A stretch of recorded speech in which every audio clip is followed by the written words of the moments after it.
Welcome to Archangel Revelations and Prophecies 444. I am Gad, your host. A lot of viewers are very interested in the solar return reading. So this is what you're looking at this time. The last solar return we did was beautiful. Person that's been waiting on love is right there. Almost like a karmic reward, just as long as they address other things. But it's definitely guaranteed. It looks a lot better than I've done a lot of charts for that person. That one was probably the best chart I ever saw for that person. But they brought their personality in harmony with the universe. And that's what anybody that's really telling you truth out here on YouTube, you gotta work with spirit, you gotta work with your archangels. Okay. So again, just like it's your first time looking at this chart, it's my first time as well. So the first thing you have to do is just kind of look around. Trying to what's going on. Chart on the right is their birth chart, which I recently did. So if you want to hear what I said about the birth chart, just go looking for it. It is on this channel and it's pretty much recent. But remember, now your solar return usually done a year after your last birthday. So this will be going probably from into 2020. This will probably be going from 2019 into 2020 around the next birth date. All right. Now the first thing I'm noticing, just looking at it, randomly or whatever, just looking at it. Give me a second. I gotta try to adjust these glasses I got. These like special glasses I use for the internet. All right. So definitely got moon sign Libra.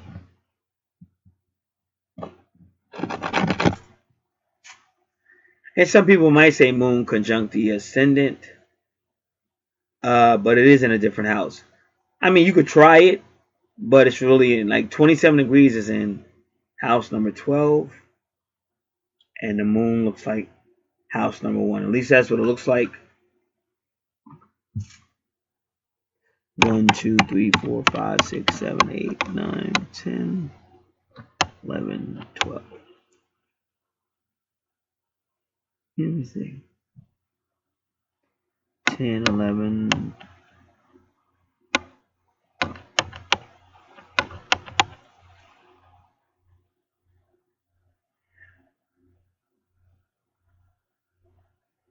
Because the medium Coeli is in Gemini.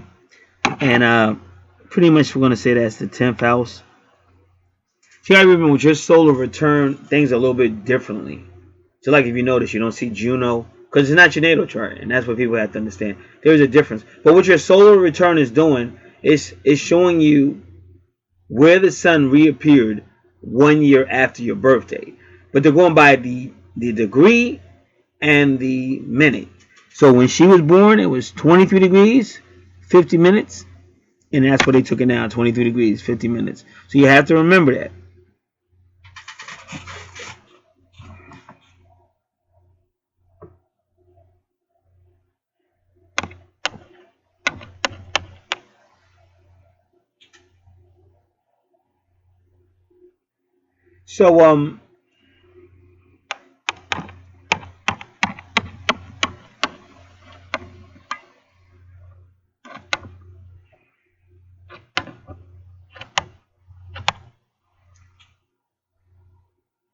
So just give me a moment. Like I said, I'm looking around. Because you have to remember, someone higher than us put these charts all together. So the numbers will match up. Even if you look at my last solar return, it was amazing how the numbers were all matching up. Like I said, sometimes you just have to be willing to listen and, like I said, look at it, take notes. So what I'm doing now is just sizing this chart up and trying to see what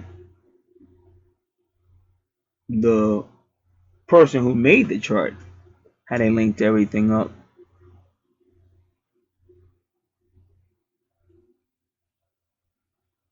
And it takes a moment to do that.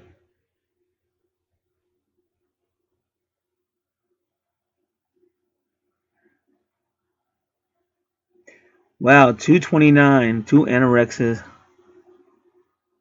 two anoretic or karmic 29 degrees. See what I'm saying? So you got the moon in Libra and then you got this 29 degree. That's what I'm trying to tell you. Uh see I would that's what I was trying to tell you. See now Libra would be your first house because if you look at the seventh house, see this is all Aries. This is a toss up. This is a toss up. See, Aries is the first house. Now, where she should be going IM, she's going Libra. We are. And not only that, with the moon, it can fool you. Because even the tarot card, the moon card, is sometimes a person has a foggy vision. And Libra does, because Libra can be very idealistic. See, it's not really healthy to have Libra, which is like we are, the seventh house, in your first house ruled by Aries, because that's IM. Because you do have to have IM, you have to be careful, because that's why I said when people really listen and learn, and I'm only saying this because I've been on this planet a nice amount of time, and I hate to see it, but people just, you're going by what you were programmed to believe, and it's not always true. I mean, I got so much drama with my neighbors. I never did none of these people. I'm the guy that was out there cleaning up the streets, taking the cans up for them, always looked out for them. But all I got is drama to the point now my reputation has been tarnished. And also people are looking at me like I'm the bad guy. And I've seen this my whole life. So what I'm trying to tell you is you have to have an IM, because without an IM you will not have self-protection. You will not, you'll be too busy thinking, oh, I do it for love. And you think I'll do it for love, and then love will do it for me, and then love gets selfish and says love forgets you. Love don't live here. And plus I'm sleeping with your sister. I'm sleeping with your best friend. Yeah, I do got another chick on the other side of town. Or I'm your next door neighbor. I don't care. That's the real world. And people get mad when I talk about it. But they all play this game. You understand? They all play this game. Like, I just don't want to think about it. I don't want to do it. I don't like your tone. I don't like that you tell the truth. So you have to be careful with that, because then you'll never be happy. Because you're, like I said, right here, the moon is going to be more or less misleading you. And that's the type of person that'll wake up and be wow, I lost everything. Or wow, I gave up everything. Or wow, they're not even here. Or can't find a person on the cell phone. The person's bringing up all kind of excuses. Like, did you guys watch John Belushi and Dan Aykroyd, whatever that movie was called? And the female chased him through that whole movie. He was supposed to marry her, and she chased him through that whole movie. And then she finally caught him, had that rifle at his head, and he's on his knees, and he made up every freaking excuse in the book. That's like one of the funniest things I've ever seen in a movie. He made up every freaking excuse in the book, and she's got this rifle at his face. And he made up like my dog ate it. He made up every excuse in the book, and she still believed him. So you have to be careful, because your desire to be that would be Libra, the seventh house relationships. You're putting in IM, which means you're going to put that desire above you. And that's how you're going to find yourself in trouble. Because then the funny thing is, you're going to find, and it's also 29. Oh, this is awesome. 29. Oh, I can't wait. 29 degrees. Venus in Aries. So wow. So that's going to be some type of blow up, but I don't know what. Anoretic degree. Now you see that number 27 on your chart. Look at your AC. 27. See, in this case, I will go moon conjunct ascendant. 27 degrees. And then look at your medium quality. 27 degrees. So either you or that other person is a good speaker, like very diplomatic, so people will believe them. See, the funny thing is, and I've been there, because I'm just like how you hear me, what you see is what you get. Like, I'm a very honest person, very transparent. But unfortunately, you would think that would be enough, but it's not. It's these types, the 27 types, the elaborate speakers and stuff like that. Like, if you don't have a good defense and a good lawyer, a good whatever, you're going to lose. Because that person's going to get up there and be elaborate and know how to talk, and the people are going to go with that person. And you see it out here. That's why my numbers stay low. Because they don't care about the truth. They don't care about nothing. They want the 27. Even though the 27 is just usually giving them a pipe dream. It could be, don't get me wrong. 27 doesn't have to mean deception. It just means a very elaborate, like a good speaker. But sometimes a lot of good speakers, that's what they are. They're selling you a pipe dream. And if you notice, conjunct with 29 again. And remember, Mars rules Aries. So I would tell you to really strap your feet in and get ready. Get ready for the bang when it comes to your relationship.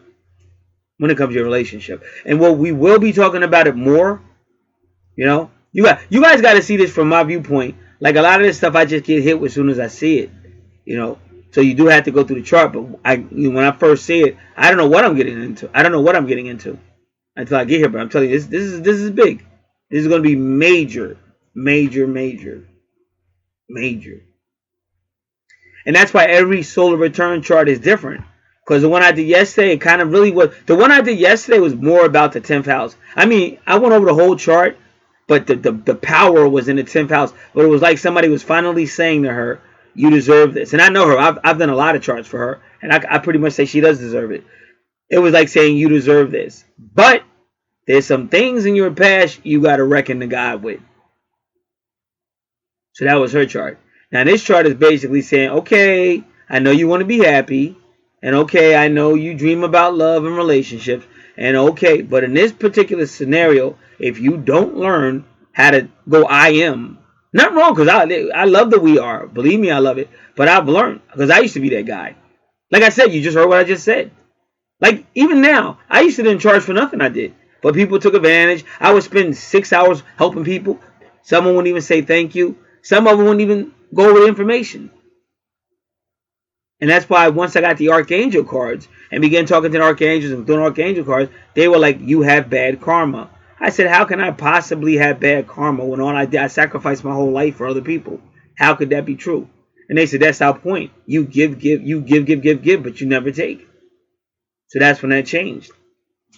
Because this universe is give and take, give and receive. Everything in this universe is give and receive.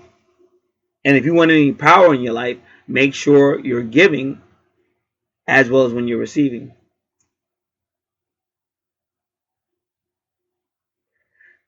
All right, now one thing both Virgo and Libra have in common, they both tend to have a somewhat of an idealistic way of life. Now you have to be careful of Virgo, because Virgo,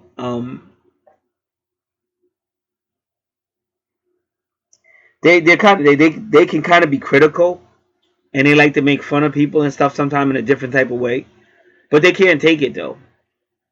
But in the 12th house, whenever you have Virgo in the 12th house, that means stuff about even your health or your health care.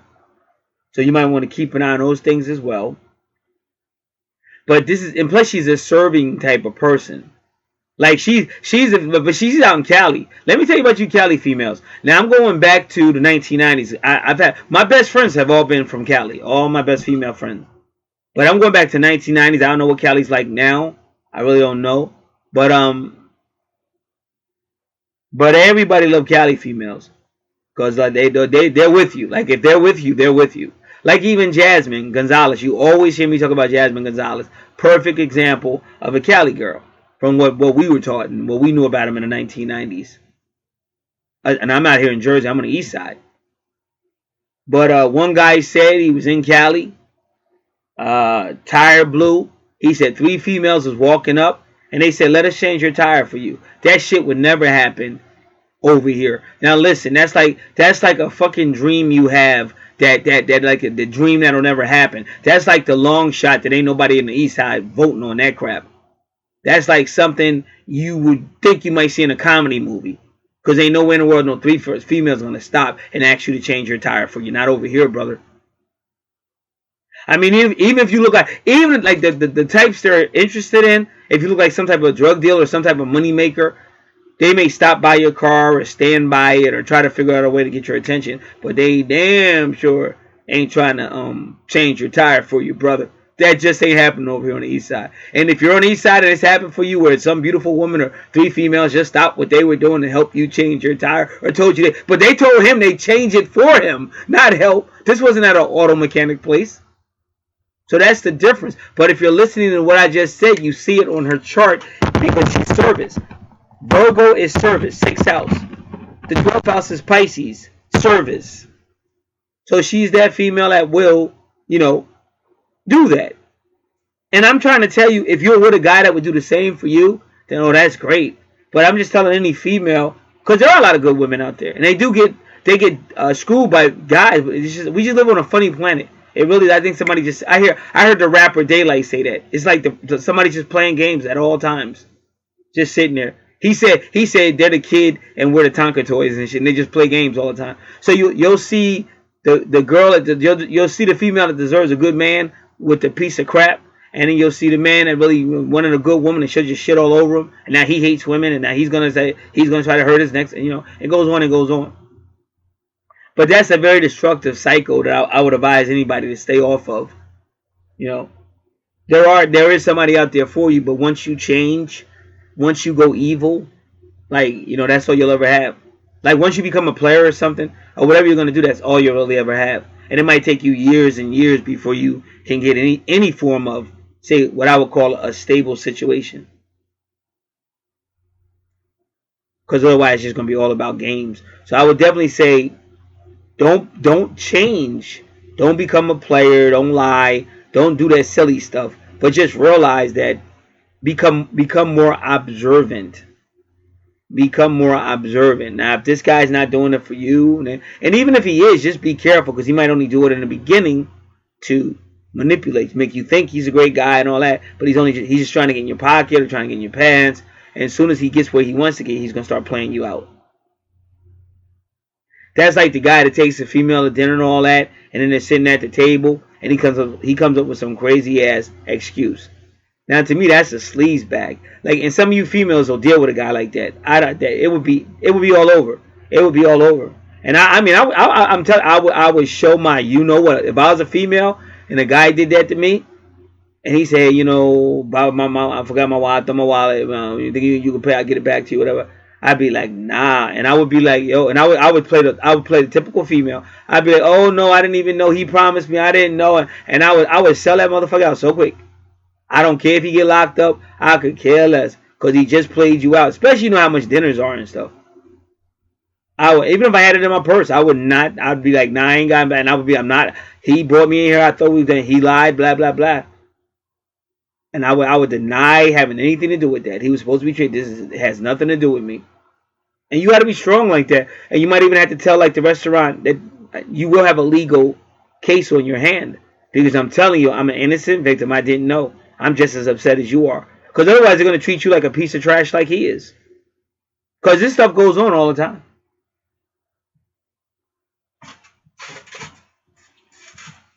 So your number 2 moon is you have a connection to the high priestess. That's the number 2 card.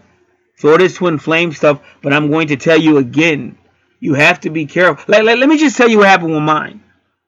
When I first met my twin flame, I didn't know what a twin flame was. 2014. I'm going to make this real quick. But I'm a fighter, because I had to be. My whole life I've been lied on and all kinds of crazy shit. Just like now I'm going through some crazy stuff with lying by neighbors, and I'm in trouble with the township and all kind of crazy shit because all they do is lie.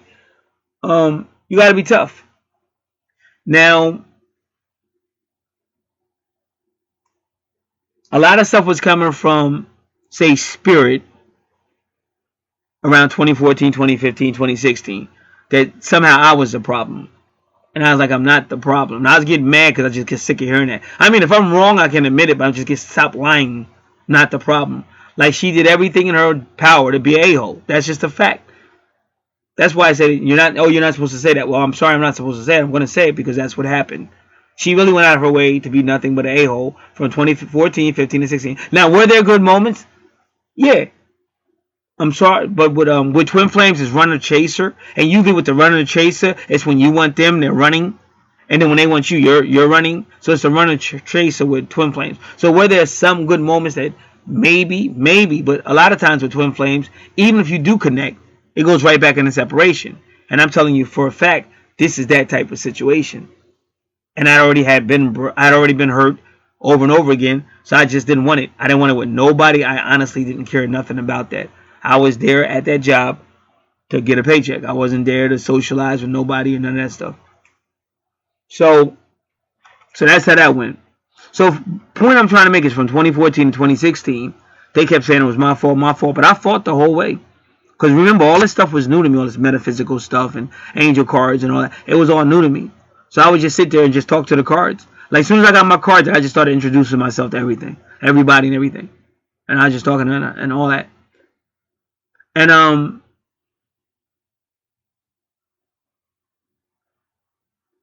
and it just went on for a while. And then 2017, around 2017 to 20, about 2018, all of a sudden it changed. And it went from like I was the bad guy or this situation could have worked if I would have did this or did that. And I always thought that was a bunch of crap because I did try to go out of my way to talk to her. She just was who she was. That's the bottom line. And they said, well, maybe if you had been more easygoing and not so hardline, you would have won over. And I agree with you. But unfortunately, I had been through so much. Who I was who I was. But even with that, I tried to humble myself and try to work with her. And she just was a jerk. Bottom line. So, but around 2018, 2019, the readings changed. Yeah, around like late 2017, the readings began to change. And they begin to say, don't give her a second chance. And she's no good and all that. It all started to change. And then one time a opportunity opened, they said, oh, she's changed and all that. Now, this is how it gets weird. Like almost every other card reader said, because I just be listening to all these readers on YouTube. So all other card readers say, yeah, this is the real deal. She's ready and blah, blah, blah. But the one that said don't is Quiet Revolution. Now, Quiet Revolution looks just like my twin. I think they're the same ethnic background. And then Quiet Revolution pulled out my twin's card, which is Nine of Swords. And this is a person that's just inwardly miserable, can't sleep, and stuff like that. So the whole thing is both of us were healing. But I'm more good to go if a person's good to go. You know what I mean? But if somebody thinks I'm gonna pull it, I'm not doing that no more. Like I said, and I never wanted to do it the first. Like I said, I don't mind serving like other people because I've always been in ministry since I was a little kid. That's my calling. I don't mind doing stuff like that, but to come home and still have to do it, I won't do it. Like I won't have a girlfriend where I gotta keep serving, so it ain't happening. I'd rather be dead. So that's not gonna happen. So that was that type of situation. But that's what the universe does. What you say I'll never do, that's what they send your way. So again, it got to the point where she would really have to stand up, but she's very sneaky, and she doesn't want any like paperwork. She doesn't want anything that can prove that she contacted me, because that's what she did at the job. She played a lot of games and all that, and at the end she twisted it like I was stalking her when actually she was following me and stuff. But because she was so quiet, nobody really saw it or really caught it and stuff. So she's a very sneaky person. So that's why I said, first off, you got to stop playing games, because you're not going to see me no more. We don't work together. So if you want to talk to me, you're going to have to use a phone or write a letter or something, or an email or something. And she's not going to really do it because she doesn't want any type of paper trail. So that's what I'm trying to say. So for her, it's just not working. Now, to me, something like that sounds like that's something where two old people end up in an old folks' home and they see each other. And now because they're all old and, life's all over with and whatever, then they finally stop the games or whatever. That's how I see something like that. But I could be wrong about that. But that's what it seems like to me. So you have to be very careful because you're going to be dealing with a lot of deception. And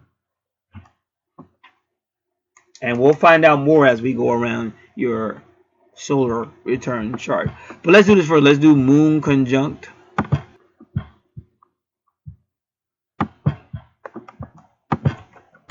ascendant. And even with your moon, see, she's going to be motherly. She wants to nurture and all that. She's family minded. She rules the fourth house of family. She's going to really want the guy and nurture him and all that. But right now, it doesn't look like I wouldn't advise it. Like, you can do what you want, but based on what I'm saying, it's like it's to set you up. And you gotta understand, like y'all, you guys jumping in and out of relationships. I can't do that. It's like like I'm a boxer, and that match really takes a lot out of you. You know, it takes so much out of you, and then you meet somebody else, and you're still supposed to come back and be, charged up with energy and positive. I can't do that. I'm a Leo. I have a very strong sense of loyalty. So that's why I have to make sure whatever decision I'm making, I have to make sure I really thought about it, and that this is really something I really want to do. Cause like before, I used to give people chances and stuff. I wouldn't pre-screen or nothing. I would just give you. I can't do that no more. That'll fuck you up too. Like you gotta really not be too judgmental or too critical of a person, but you gotta know a little bit.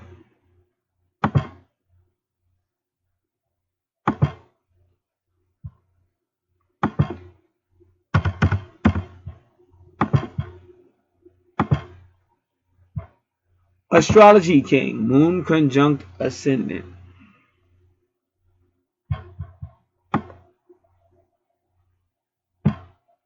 Sensitive, caring, emotional. She doesn't hide her true feelings. That's good. And that's why I said make sure you find a guy who's the same exact way, because you'll have a beautiful love. You will. That's why I try to tell you guys, stop looking with your eyes all the time. Because what you see in your eyes might not be who's going to satisfy you emotionally or even other type of ways. Because I can already tell she wants the real deal. She wants the real deal. She wants the real love. She wants the real mate. She wants to have a family with that person. But that's why you got to watch who you're choosing. See, all this has to be considered, even when you get readings and stuff. You still got to make that final decision. That's why you also have intuition. Because I've had readings where the archangels don't agree. Like, and it's the same reading. Like I said, I call them my family. Because I've had readings where, like, one time they were telling me, go to work. Because they wanted me to connect with my twin. They're like, go to work, go to work. I was like, man, I'm sick as I don't know what. I'm out on sick leave. And plus, me and her ain't even getting along. Why should I get out of my bed to go see her? She's not going to talk to me. You already know that. And they were like, go. You know, someone was saying, go. If you go today, you'll connect with her. And then one archangel like, no, you're sick. Stay home.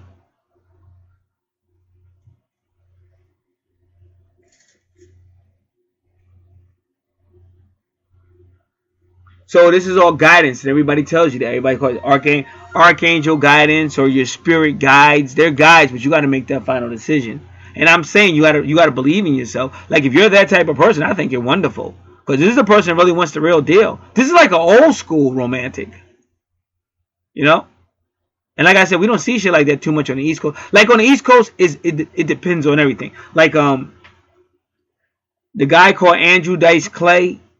I remember one time I heard one of his comedy cassettes, I guess back then, and it was kind of funny because the mother was telling her daughter what type of guy to do whatever with and how to do it. It was kind of funny how he started it, but she was like, if he's got money, if he's a doctor, you go down on, you go and do. It was just funny. So on the East Coast, it's like that though, depending. Unless you're like a really manipulative dude. If you're a really manipulative dude, you probably could whatever. But otherwise, it's whatever.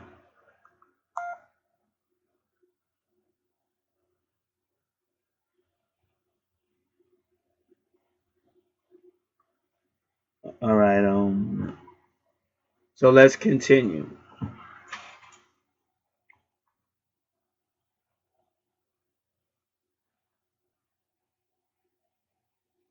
So you're a private person who does not seek the limelight,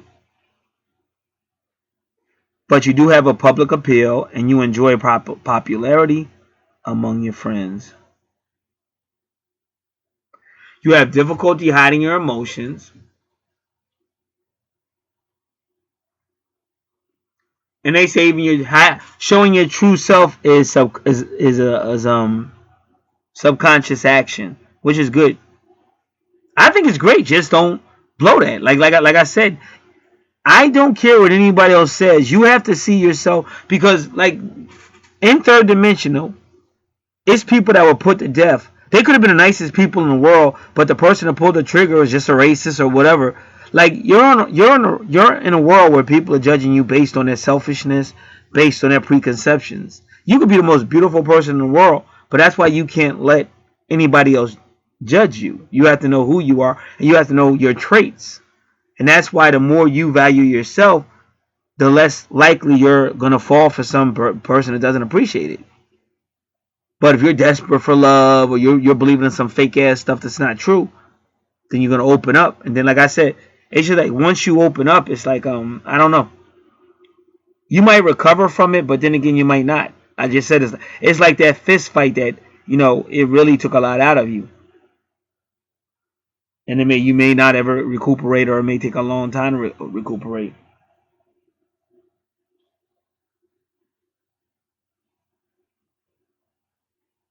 So you're able to interact with others emotionally and automatically. They say that your relationship skills were probably conditioned at an early age by your family, usually most strongly by your mother or a female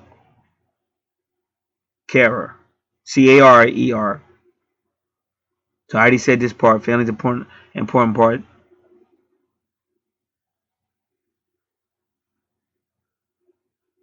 So throughout your life, you will attract many women, and y'all will enjoy each other's company. It says,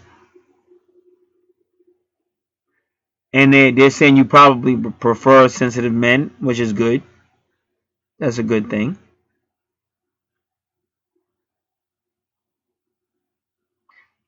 But he's saying, on the other hand, you may find that a more dominant type alpha male complements your emotional nature to form a successful partnership. So again, things you live and learn, you'll find out. But that's interesting, because that could be true, but that's interesting. But like I said, if you really, because bottom line, how they used to do it was called dates. It was called dates. And as you go on a date, that's how you get to know people. But that's why I say now everything is just so messed up, because now, I mean, there are a lot of crazies, and you do have to be careful. But see, now even when you go on dating sites, the first thing they want is a picture. So by that, that's already whatever. That's already messing things up, because they're never going to get to know you by no picture. You know what I'm saying? So I've had situations when I was doing stuff like that where some of the people I contact never respond, and that sounds like ha ha ha. But here's the bigger joke. Now I know you heard the first part, but let's hear the bigger joke. But then if there was like a dating, you know how they all get together, like a dating party or singles party or whatever, those same people would be there. And guess who will go out of my way trying to talk to me? And I'd be like, this is the same person that wouldn't respond to me before. So that's a female thing. I found that out a long time ago. That's why I don't take nothing personal, because it's a female thing. And it could be about the moment. It could be about chemistry or whatever. So that's why I said, if you really want to know somebody, go back to doing a few things the old way, where you used to go on a date. As long as you know the guy's not crazy or whatever, because it's only on a date and things like that you're going to get to know a person. And I used to love to do that. Like in the 1998s, I was like always on dates and shit. I used to love to go on dates and shit. I was a totally different dude. Now I'm like, I'm not interested. Get out of here. Not as bad as I used to be. I was horrible 2014, 2016. And that's when they sent the soul, the twin soul, the twin flame. But you have to understand, everything happens for a reason, you know, and that's what people have to realize. Even if you don't understand it, everything happens for a reason.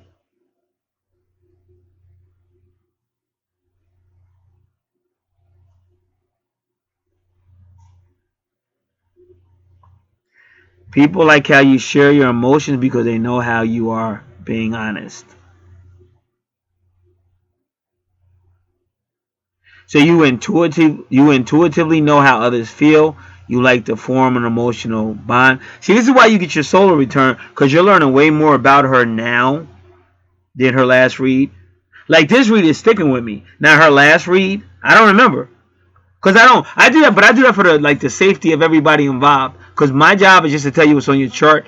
But if you get other reads, I'll help you with it if you want. But the bottom line is not that's your business. So that's for your protection. That's why I train myself. Once it's done, I move on.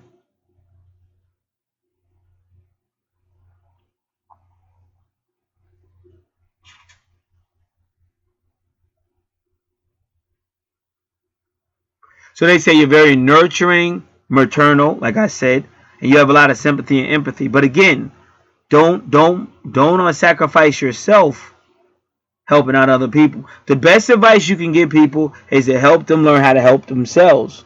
Because there's people that don't mind. Like I said with my neighbors, they just kept on violating, and their stuff just kept on ending up on our property, and they wouldn't do nothing about it. And then when you try to talk to them, they wouldn't come to the door. And keep in mind, I've known these people for decades. I mean, when I was born, they were here in this neighborhood. So it's sad that it got as bad as it did, but that's what's going to happen when people take advantage. They're going to keep doing it, and that's why wherever you go, a lot of people think, "Oh, I'll go to church. Oh, I'll go to church, and it'll be nice people." No, it won't. No, it won't. I've already been there. You're still going to deal with a lot of selfishness, and even people like a guy trying to sleep with you, like your husband could be right in the same room, guys still all kind of crazy shit. You might go ask the pastor for something. He's trying to make a pass at you. This is the same stuff that happens in Cali, East Coast. It doesn't matter. It's human nature. And we just lie about this. We act like this stuff isn't happening. But all you got to do is open it up every day. You can research this on YouTube. You'll see it. You can read Yahoo News. You're going to see it. Read the news, not just the news in your location. News, like if I'm on the East Coast, read the East Coast and the West Coast. Read the Midwest news. But this stuff is stuff that goes on in third dimensional. So the faster we realize that and prepare for it, the better off we'll be. And that's why I try to say, find somebody. See, me, if I were you, I stick with the sensitive type because I want somebody to talk to. Because how you going to like the other guy, maybe he's more strongly or whatever, but is he really going to listen to you when you're talking or when you're trying to show him something? See, when you're sensitive, it means your intuition may be very strong, meaning your psychic abilities are in place. And see, the point being made, we all have psychic abilities, but are you using yours? Because that's why when I see people and they're down on their luck or don't have any money, but a lot of times that's your fault because you have these gifts and you don't want to use them. Like I said, for me, it was the best thing that ever happened to me. All this metaphysical, archangel stuff, best thing that ever happened to me. So make sure you're using your gifts. That's what the universe blessed you with, and that's how you get back, and that's how you continue to be blessed.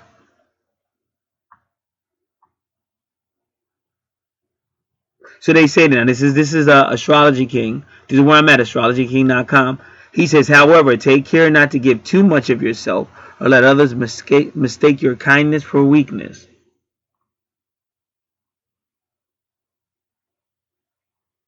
And they say you're which is not wrong. Don't let them think it's wrong. But they say you're emotionally giving person, but you also like to receive emotionally back. You're very sensitive. But he says, but you got to make sure you don't become emotionally demanding of others. But that's why I told you, like whatever you like to do, try to find somebody that likes to do it too. Because like I said, he's talking about this strong guy. You might be more attracted to the strong guy in balance, but the strong guy may not like the stuff you like to do emotionally. The sensitive guy might. That's what you gotta look. You gotta look for who's gonna satisfy your emotional need.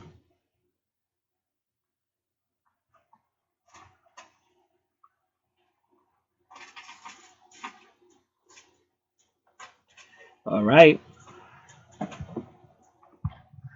So like I said, whenever you're dealing with stuff like this, ascending and stuff like that, I just get the feeling that 24 degrees is this the guy. Who he might be your twin flame or your soulmate. It's either you or that person, but for some reason I get the feeling it's the guy because he's gonna have kind of like a spell on you because you're gonna be that good, great girlfriend who's just gonna listen to him. But I don't know. Like all I say is it's just about being strong. Like even in a relationship, that person has got to know that they can't just take advantage of you or take your kindness for weakness. Because otherwise, you're gonna, like I said, you see all these women, and y'all don't know because I used to many years ago, I used to just sit there. I used to be in a really like a church going type person, and you would just see that. You would see some of the most beautiful women with a guy that just didn't give a f about them. You could tell. He just pushed them around, bullied, wouldn't change the baby's diapers and stuff like that. And I would be so upset. I was young, and I was like, man, I want that so bad. That's how I felt back then, not necessarily now. But back then, I was like, man, I want that so bad. But why do they always get it? It's always that, like, she seems like a great female, but the guy's a jerk. But then it's kind of funny because sometimes you see they get a guy that's not as bullying like he is, and then they kind of run over him. So it's like no matter what you do, it's just like, I don't know. It just seems like we're here that we have to go through all that stuff for some reason.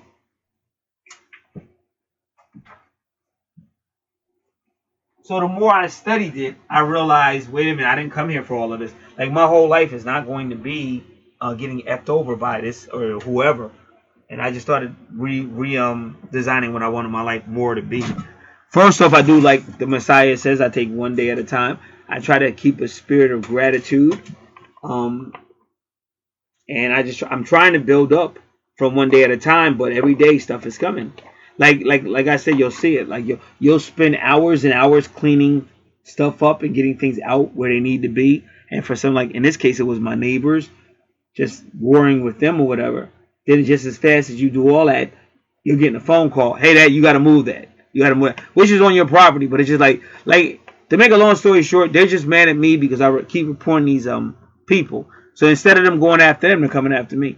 So, but that's life. I've seen it all before. Like none of this stuff is new. Like Solomon says, none of this stuff is new under the sun. So you already. That's why when people used to tell you wherever you're going somewhere, plan ahead, because that's just real life. Like you could be perfect timing, perfect driver, everything, but some idiot's gonna cut you off, or some crap's gonna just mess your day up, and you got to be standing out there going through all this crap for somebody else. And if you're not careful, they'll try to blame you for it. You could have been obeying all the speed, everything, obeying the speed, all the light. You could have been the most ideal driver there was, but it'll take one person to mess your whole day up. Because I know that happened to me before. I'm driving, minding my own business. This person runs the stop sign, cuts me off. Now they're in front of me, and then they slam on the brakes and make a left. And then, of course, I hit their car. And it was a rainy day, so even if I tried to brake, I was sliding into their car anyway. So this stuff goes on all the time.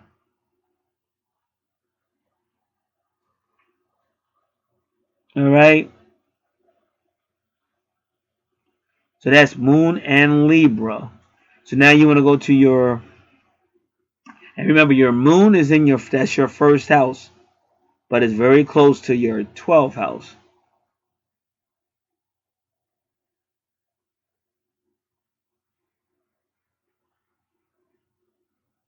Now, just like well, yeah, because I guess Scorpio is in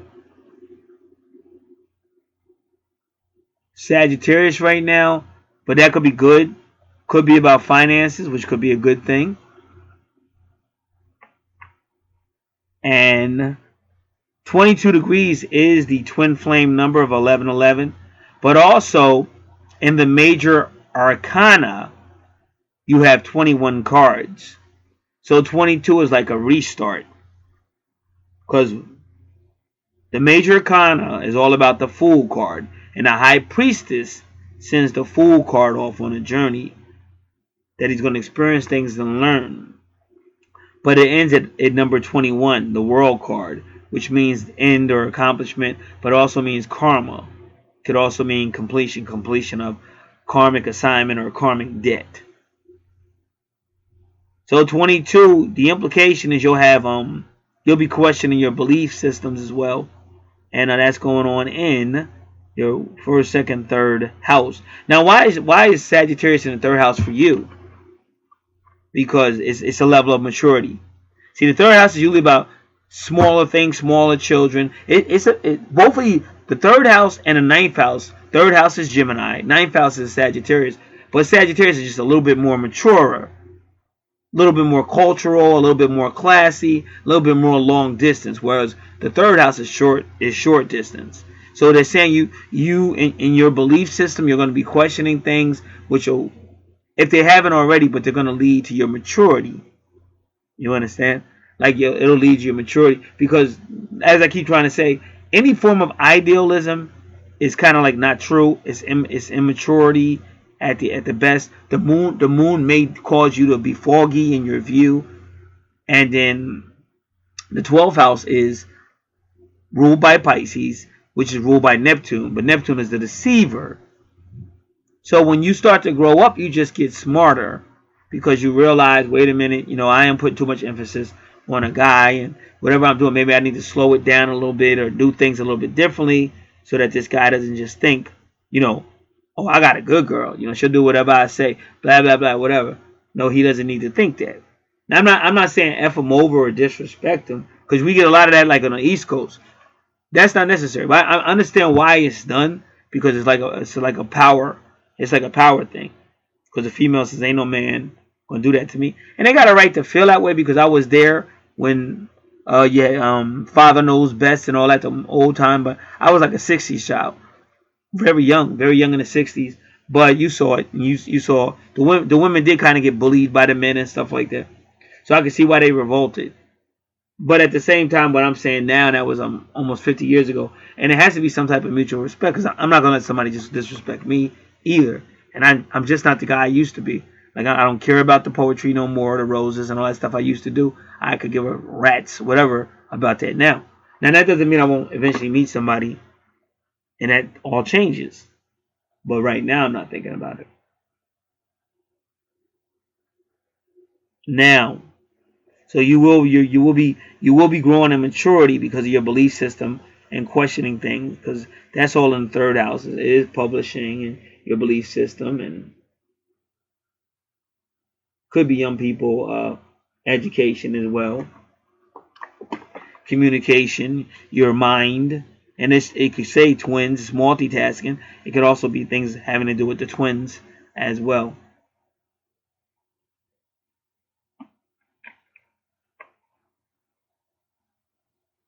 But then here you go to here's the karma and your family. So there will be karmic matters going on in your family.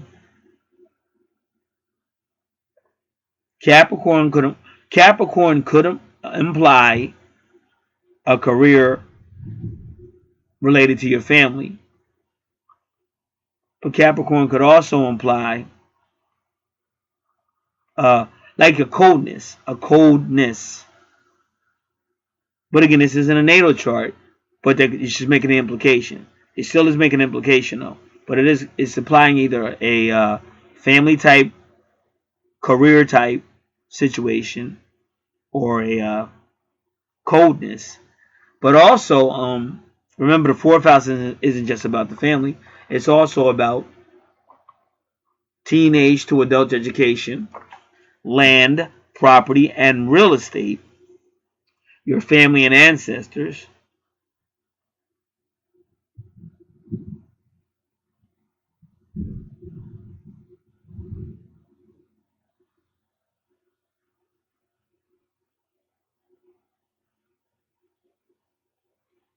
the heart, health, vehicle and travel, and the mother who raised you when you were young, whoever was in a mother position, and that's Imam Kweli, who will be in your subconscious mind. Now, everything I just said has some type of karmic appeal to it, because you have Saturn retrograde right there, and then you have Pluto. And if you notice, Saturn is at, wow, 2020. That's interesting.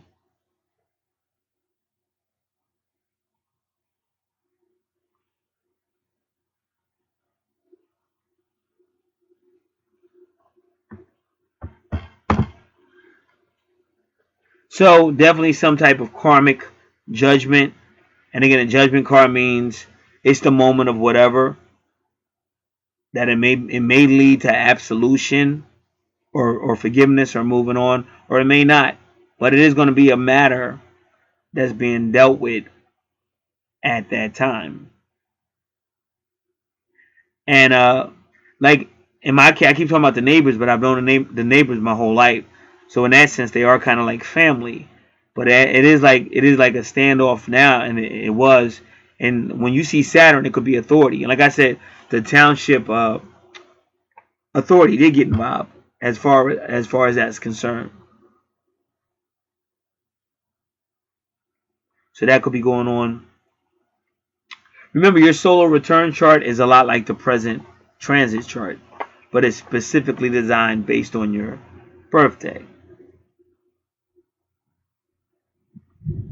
So it is a lot of karma coming in now.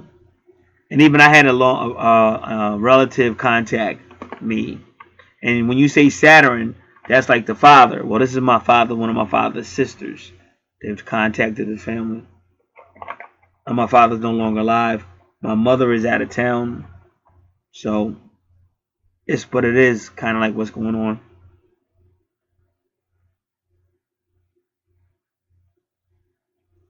Now, Saturn retrograde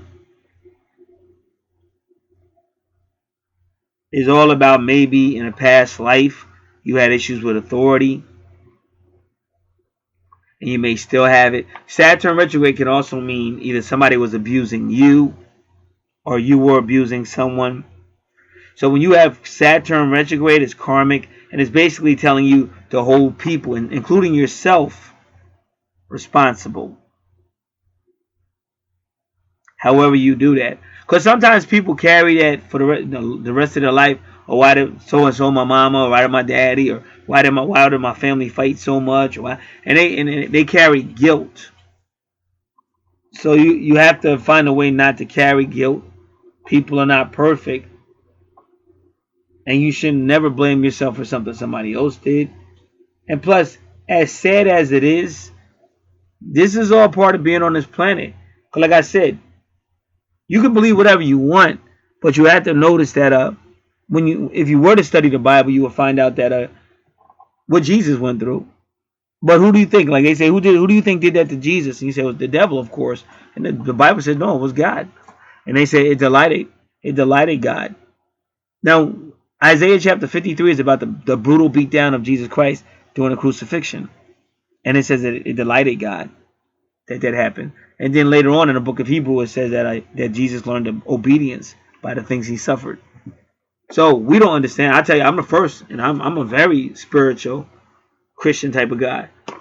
I mean, my whole background and stuff. I just woke up. Like I'm not convicted to the religious BS no more.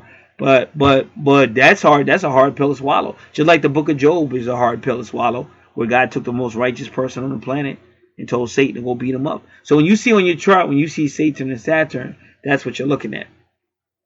But it is still karmic, and you have to deal with it. But you have to stop blaming yourself. Or if you were guilty of any form of abuse or bullying, or some people try to get another person to do what they should do, and that's what I'm talking about.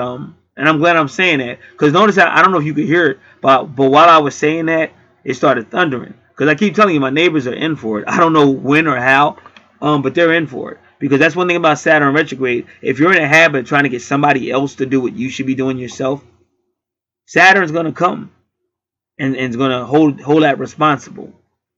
So sometimes you just got to hang in there, and things will get worked out, because you're dealing with a whole lot of people, a lot of bureaucracy and politics, and like the township. This person used to work for the township, so they're trying to back this person up, but they can't. They are, but at some point that's going to have to be dealt with.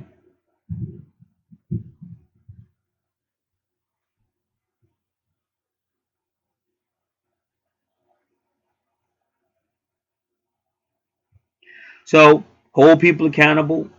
And they say this type of person might be afraid to speak up too, and that's another reason why they get bullied. See, because remember, when you're dealing with a Capricorn in your fourth house, that could be your boyfriend, fiance, it could be a guy in your life, could be your dad, but in some cases, it could be your mother too. So they're saying you have to address it, and that's really what the Judgment card is all about, uh, bringing some type of quote judgment to a situation, or finally dealing with something, and now you can be absolved from it. Now you can move on because you finally dealt with it, and but it's very karmic because Saturn rules Capricorn.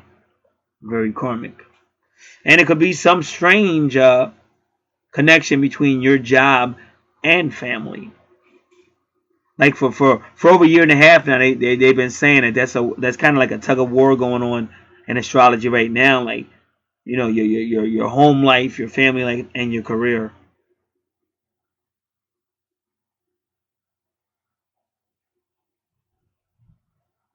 So give me a moment, please.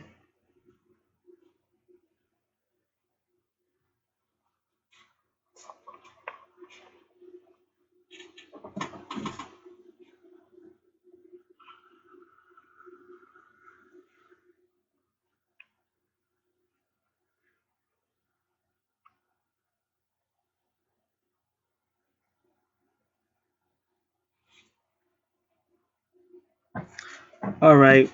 So what we're gonna do now is a little numerology of the number 2020. Well, that's an interesting. Now, yeah, like so.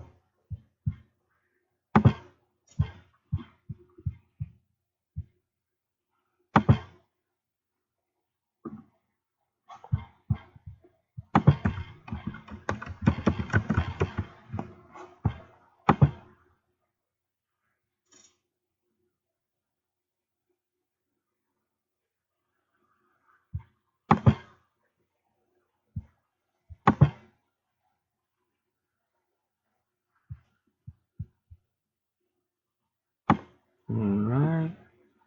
We're looking at 2020.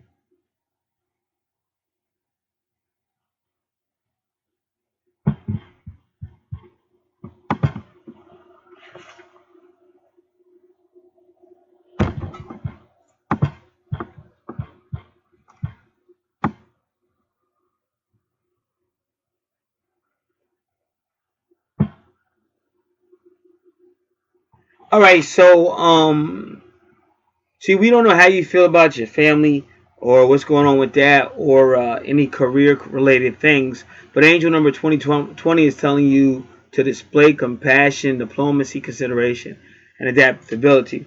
Uh, like a lot of times when we are dealing with abuse, it could be hard to display compassion to someone. But for your own, if you only do it for your own good, if you do it for your own good, because other, you destroy yourself or what, you really mess yourself up. Like I'm the type of person, you ain't victimizing me. Like you might have beat me up when I was little or something like that, but I'm not gonna live my whole life. Why he do this? He was crazy. It's simple why he did it. He's a nut job. Even the other crazy stuff in the family. Why was there so much hatred to me by my own family?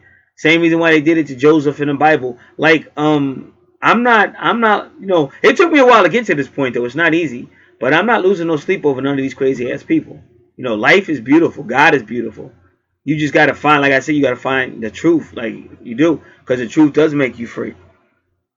That's why I said I'm glad I met these archangels. And I'm glad they let me know. Because all people do is take advantage of you. You're a good person. All they're going to do is walk on you. These people are going to destroy you and blame you. That's just facts. Like you gotta remember, my whole background is like churches and stuff like that. If you knew how many like usually when you're around 20 years old or something, that's when you're still kind of naive. Maybe not as much now because now they got computers. But when you go back to the 1980s, early 1990s, these 20 years olds, they didn't know nothing. They're coming out the house. They didn't have no worldwide connection or nothing. So they're coming out the house, but they want to change the world. So they go to church. They go into churches. They go into wherever they go to change the world. And they're looking to the adults because they think the adults are trying to help them change the world. But them adults have already been screwed over. Them adults are looking out for number one. So they either manipulate these children, these young ones coming in, these 19, 20-year-old, 21-year-old, they manipulate them or they abuse them, like, scheme on them and use them to satisfy themselves with them with the naivety, or they set you up, or they just treat you like garbage, and those people leave, like they leave whatever they were in. So you have to know all this, so that you have to come across it as, I'm not saying you have to be mean or anything, but you have to let people know immediately that I'm not going to be one that's going to be I'm aware of that, and you have to know that the personality you're seeing in people is not always true. And I mean, I've talked to a lot of females that are 2021, and I've tried to wake them up because they're very impressionable. And they'll say, hey, I have a mentor that tells me this. And I say, that's not true because he's lying to her, but he's making her think, oh, to get, and they do this stuff like in Freemasonry and stuff like that. They tell you to get your chakra open, you got to do this. And it's always sexual. Okay, why can't I get my chakra open a different way? So they're able to take sexual perversions and make you think, oh, you got to do this in order to get enlightenment and all this bullshit. So you got to be careful.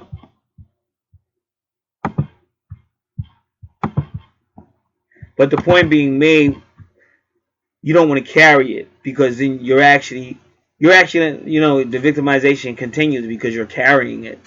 So you do have to find a place where, however you're going to deal with it, expose the person, confront the person, forgive the person, whatever you're going to do to get your own personal healing, that's necessary. So that's what the number 2020 is kind of telling you.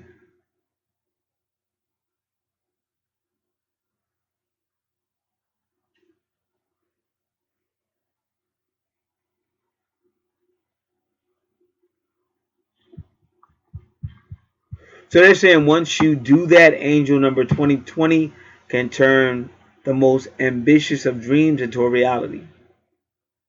Wonderful things are happening behind the scenes. That'll be a great benefit to you.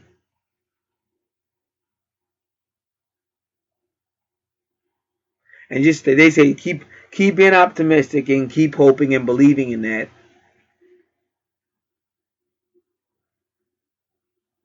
Try to see the bigger picture and work with the details necessary to complete that picture in order to bring things to fruition on both the spiritual and material level.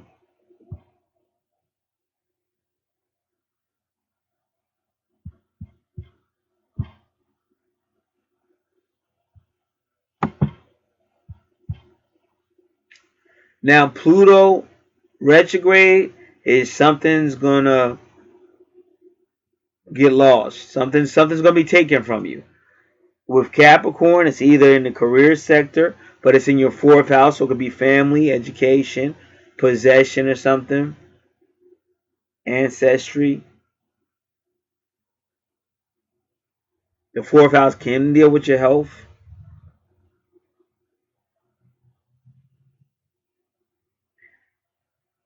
So Pluto is the big boom. Something's going to get taken away from you. And number 23 is like it could be Uranus energy. Because it's something that happens something that happens suddenly. But also the number 23 could be a very good speaker. It could be witty or sensual.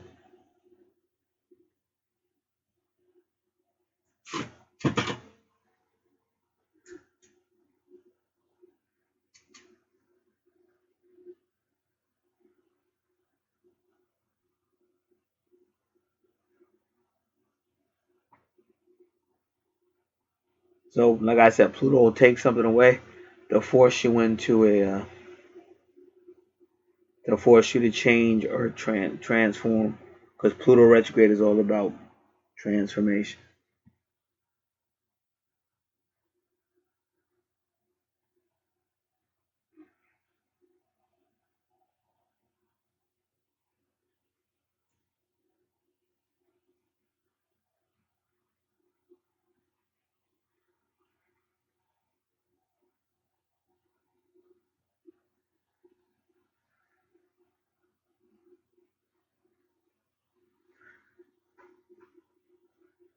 All right.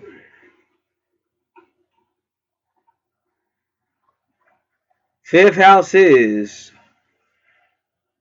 ruled by Leo, but it's all about fun and dating and stuff like this.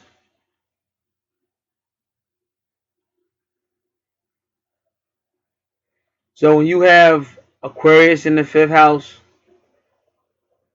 they consider Aquarius the anti-norm, the non-conformist, the non-traditionalist of the zodiac. So this is a person that doesn't see anything wrong with dating in a non-conforming or a non-traditional way.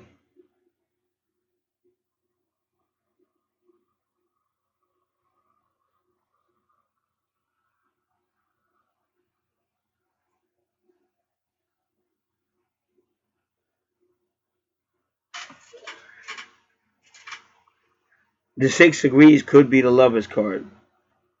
And that could be about lovers, but it can also be about doubt within a lover's situation or relationship.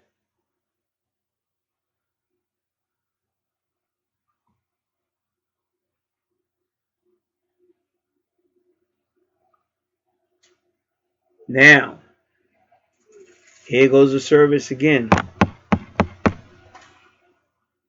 See, now your services are built on spirituality, and this is where a lot of men do get really good women in religion because they want to obey God, and then they get this guy, but he just manipulates them, like really.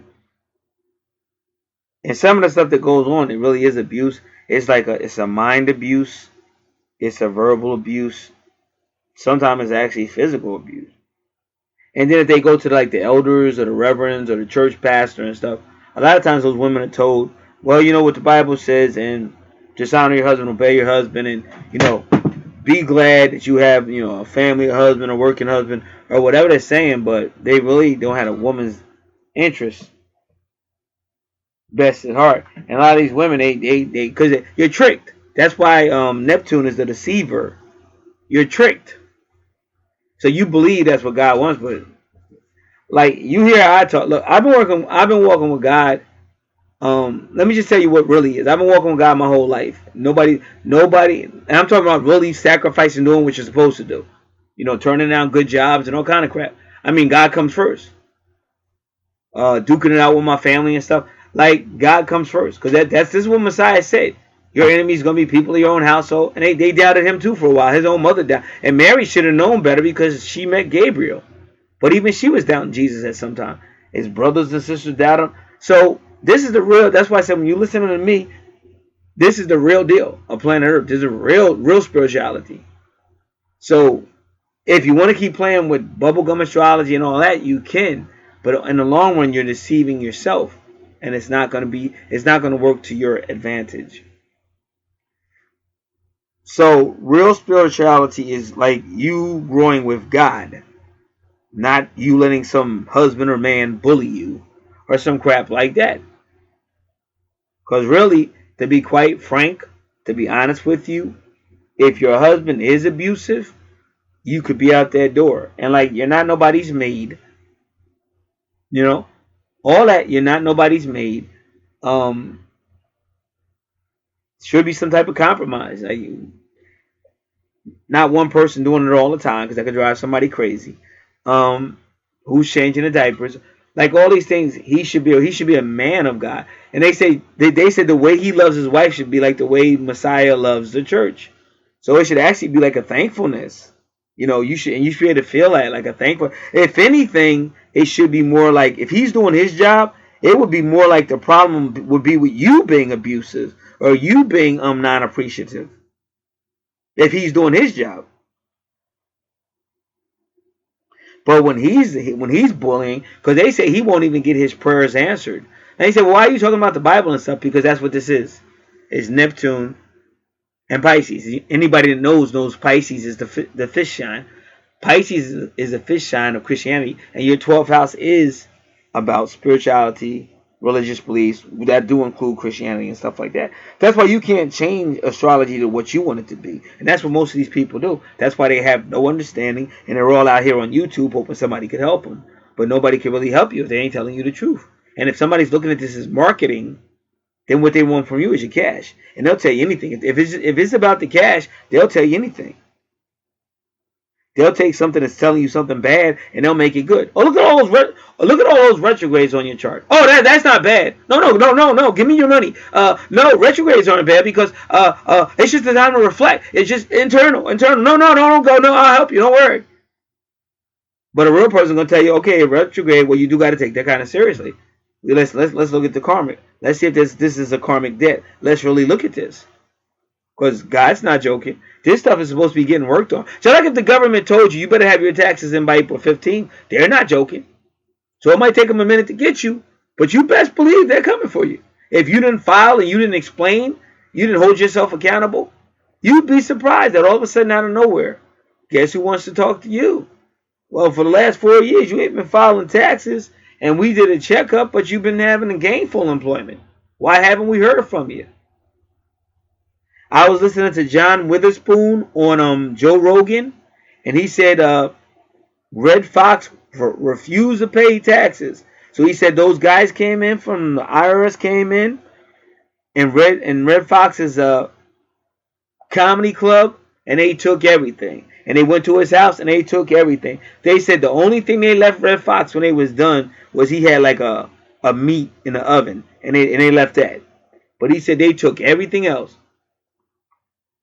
So, and Sammy Davis Jr., same thing. Sammy Davis Jr. went to the same thing where he basically said I made this money. How they think they're gonna take it? And he said, I'm about to die. He said they're gonna have to bury me up if they want anything else. And if you ever watched the movie with Lou Abbott, Abbott and Costello, Bud Abbott and Lou Costello, and the same thing where Lou was crying like at the movie because they had made so much money and the government came and like took all of it, and he was like crying like I did all this work and everything and it's gone.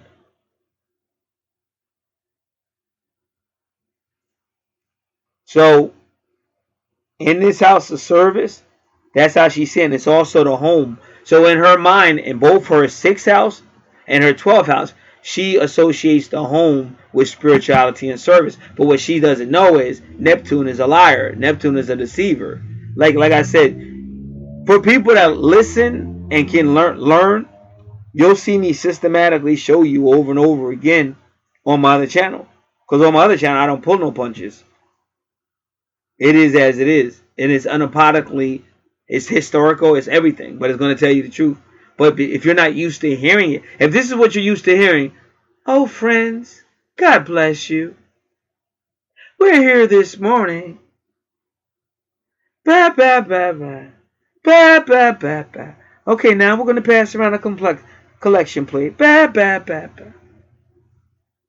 Make sure you pay your tithes, but you don't have to tithe. You're supposed to give from the heart, but tithing ended. It ended with the Messiah. See, y'all don't understand that the Old Testament is all about the commandments, but couldn't nobody keep the commandments. That's why they needed the Messiah to save them. So that's why when he came, he fulfilled the law. It's a bottom line. That's why these people talking about 7th-day Sabbath. Okay, show me one scripture. Don't show me no other crap. Show me one, because it is crap, because it's outdated. Show me one scripture where Messiah celebrated the Sabbath. They can't. They start backtracking and talking crazy. Just like somebody just asked me, well, they didn't ask me, but they asked the Archangel questions about the New World Translation. That's another cult. Okay. Who wrote it? Who wrote your New World Translation? They won't tell you. Okay, so now they expect you to follow a Bible that you don't know who the heck wrote it. Where'd you get your information from? Oh, well, you know. Where'd you get it from? Oh, well, you know. Okay, who wrote it? Oh, well, we don't divulge that information.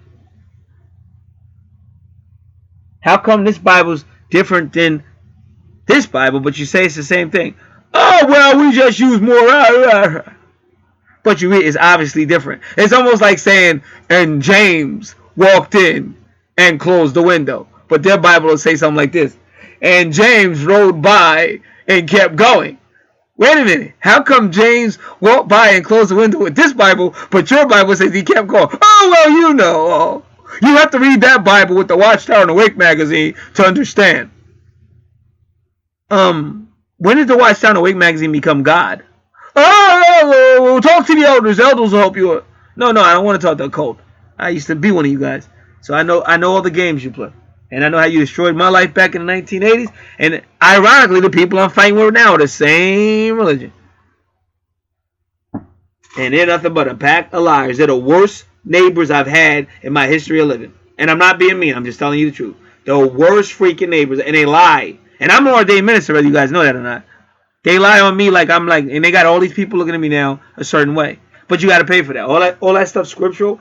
Like, last thing I'll say before I change the subject, if you want to learn more about that, read like Numbers chapter 12. Because there's a price to pay when you're lying on somebody. My whole life has been dedicated to God.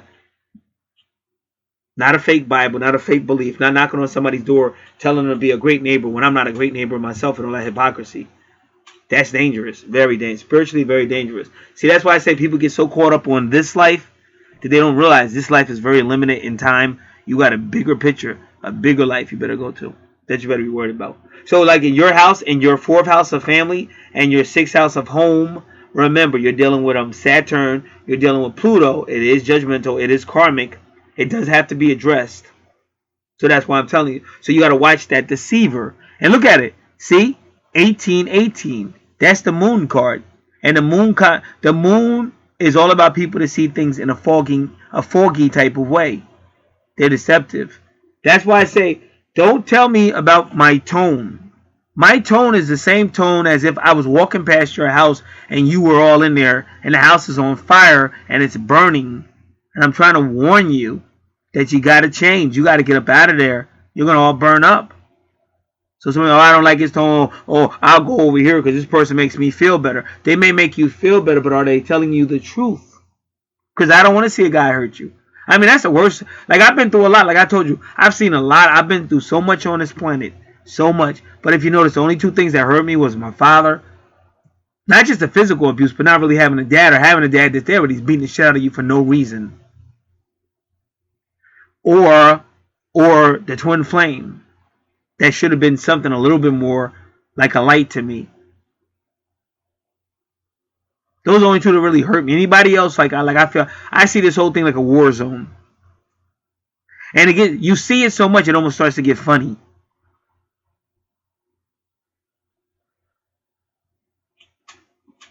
So you don't need to be deceived by Neptune in your home or your service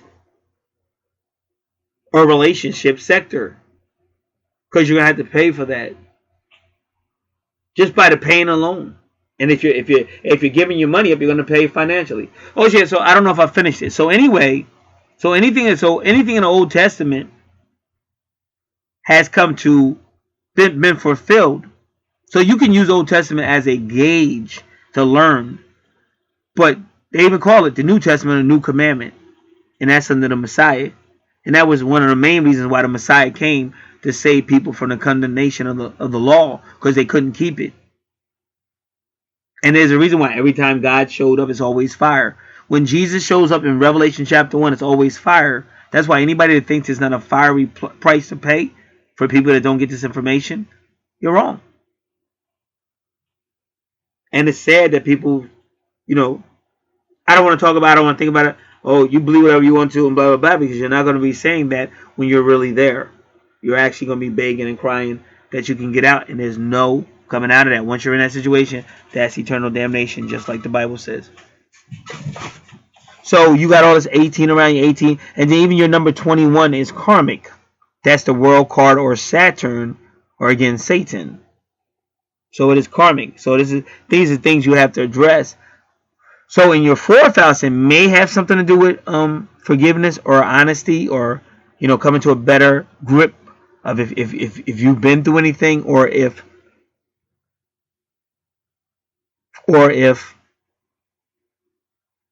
you did anything. And in your 6th house, 12th house, anything with relationship, you've got to become a different woman. You're not here to be bullied by a man. That's only if you let it. Like, your natal chart is like it's like a warning. It's like it is a guide. Because some people say, like, let me just give you a perfect example. Let's say you see a person's chart and you say, well, this is a child molester or a child abuser, even violent. You can see it on the chart.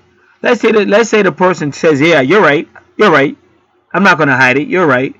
But if it's on my chart, then that must mean this is what I'm supposed to be doing. It's on my chart, right? So that's not true. Just because it's on your chart don't mean you go out and do it. What if your chart says shoot yourself in the head? You going to do that too? Maybe some people would. I don't know.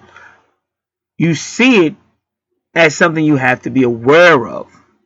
Like, now that it's on your chart, you got that warning. Okay, I don't need to be hanging out over here. Anything with kids, I don't need to be hanging out. I'll be nowhere around. So you can begin to do something to protect yourself and hopefully change from that. Because the more you stand up to this stuff, they'll stop using it. Like, let's say you always fall for it. Like, if you're a guy and you always fall for a certain type of woman, but she always hurts you and leaves you broke and devastated, but you keep getting back up and keep falling for that same type of woman. So the universe is going to keep sending that same type of woman until you start rejecting it. And now the universe has got to find a different way to tempt you or entice you, because you're not falling for that crap no more. And that's why I said, when you study the book of Job, he stood up for himself. It was a long fight, but at the end of the book of Job, he got everything back and better that God had allowed Satan or Saturn to take away from him. Because the book of Job is about Saturn and Pluto. Saturn represents Satan, and then God said, go take it away. And that's what Pluto did. Pluto came and took it all away. And if you notice, Pluto rules Hades or hell. And if you read the book of Job, he talks about hell a lot. In the book of Job, they talk about hell. So a lot of times astrology is just energy, life energy. And you see it all in scripture. And that's why I said all I did was put it all back together. But they want you deceived. So they want you to believe it's a difference between that, it's a difference between this and that. So you'll never put it back together. So you'll never get it. And you'll always be looking for somebody to teach you. But these people are going to exploit you. Like I said, I was in a church where a so-called pastor said, hey, listen, it's about to be my anniversary as a pastor here. So I want all members to give me $350. I'll even tell you who said it, because I was there when he said it. Now, on YouTube, there's a pastor who got busted because he was telling everybody, get off Facebook within a week or two. And if you're not off Facebook, I'm going to kick you out this church. Because Facebook is going to cause you to fornicate or cheat on your wife. Or cheat on your marriage. So somebody in that church that knew about his hidden sin said, how dare he? How dare he threaten these people with possible sin and telling them what to do in the privacy of their own home when this guy and his wife cheated with their personal assistant and her boyfriend, even here in the church and other locations. So they exposed him. So he stepped down to go on what's called a sabbatical. Because like I said, most of that I was there when all this went on. And I was there when he said, look, if you want me to leave this church, I'll leave. So they was like, no, they didn't want him to leave. So they asked him to take a sabbatical. Like, get yourself right with God. So this is the same pastor that has said, I've been the pastor of this church for many years. It's my anniversary. I want everybody in here to pay me $350. Also, it's me and my wife's anniversary. I want you to pay me $500 for that. Now, I might have it backwards. It might have been $350 for the marriage and $500 for his anniversary. But he definitely said I was sitting right there. And it just was like, this went around. That's one of the reasons why they made him step down. But he's back. I mean, he came back. He went on a sabbatical. He came back and was still head pastor. So this is the deception of Neptune and Pisces. See, this is stuff you should be taking notes on and researching so that you'll realize it's not just me running my mouth. Because I actually care about you. I don't want to see you played out. And most people, I mean, the people that deal with me, most people know that. I can sit here and milk everybody like everybody else. I've been struggling my whole life putting y'all first. And that's why I feel sorry when people come for me. Because they don't understand you got angels that say, not him. He's like one of the most unselfish people around. And you're lying on him and doing all that. So I know nothing good is going to come out of that. Because you can say guilty all you want, but that doesn't mean a person's guilty just because some liar does it. And he'll get it too. He'll get it too. So you have to be careful of deception, and then you have Lilith with the deception. Now you got to remember, Lilith is very vindictive. So that's why I'm saying you may have that anger streak in you. Because once you realize so and so lied, or once you realize something, but see, that's a typical woman. See, me, if I was with a female and she cheated on me, I'm not gonna go cheat on her because I got a fear of God. Okay, I just gotta cut my losses. Why would I get in trouble with God because of some broad cheated on me? You understand? But the females, you'll fuck up everything because some guy hurt you. Now you're gonna sleep with every guy, sleep with his brother and stuff like that. You gotta understand, you're gonna pay for that. And the craziness about it is, these people will still get back together. After sleeping and hurting this person, you hurt me, I hurt you, and do all this drama, and then get back together anyway. But now they got all this bad karma. Because like whenever you see Juno on your chart, your natal chart, if it's retrograde, that means immorality. That means somebody cheated. Either you cheated on somebody or somebody cheated on you. But people I'm not saying they're going to, but people should remember there ain't nobody on this planet more important than God. And that's why I'm saying again, God comes first. Because when you fail at, that's how you start making big mistakes. Either you become vindictive or you start making bad mistakes that really mess you up with people around you, mess your reputation up, or mess your situation up with God. So don't have a spiritual house in your 6th house and your 12th house. Don't have a spiritual house and then make that mistake of having Lilith say, I'm going to get them. And I said it again, you see all that Karmic 21 as well. So it's a lot of deception there. And remember, this is your 6th house of home, health, service, small children, small animals, daily duties, co-workers, and subordinates. So this both your 6th house and your 4th house still may have something to do with your career though. Because even you got that 21, which again is Saturn, the world card. And that would be, like I said, Saturn energy, Capricorn energy. So I definitely tell you, be careful of your Lilith. Because that once she gets hurt, you best believe she's very vindictive. And also, she's going to be psychic.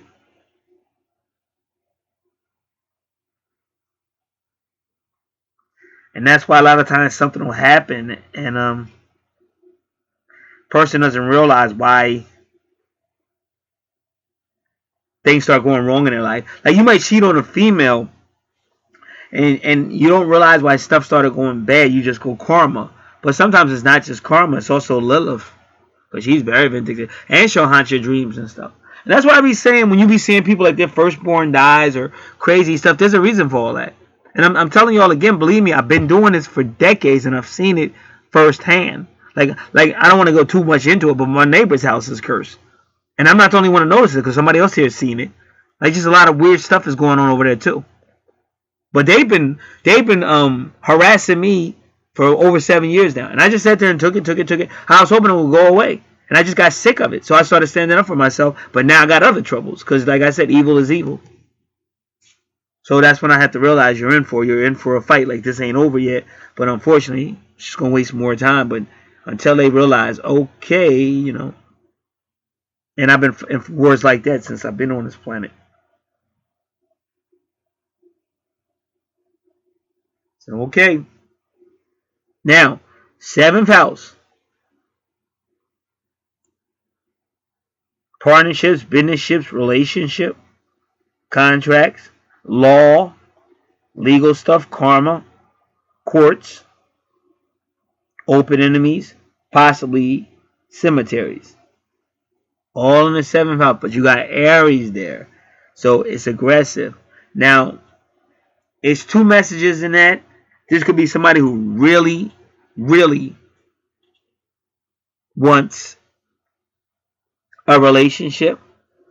Or it could be both of them, or at least one of them is really Aries or kind of selfish. So it's opposing her 1st house of I am me, but I want a relationship.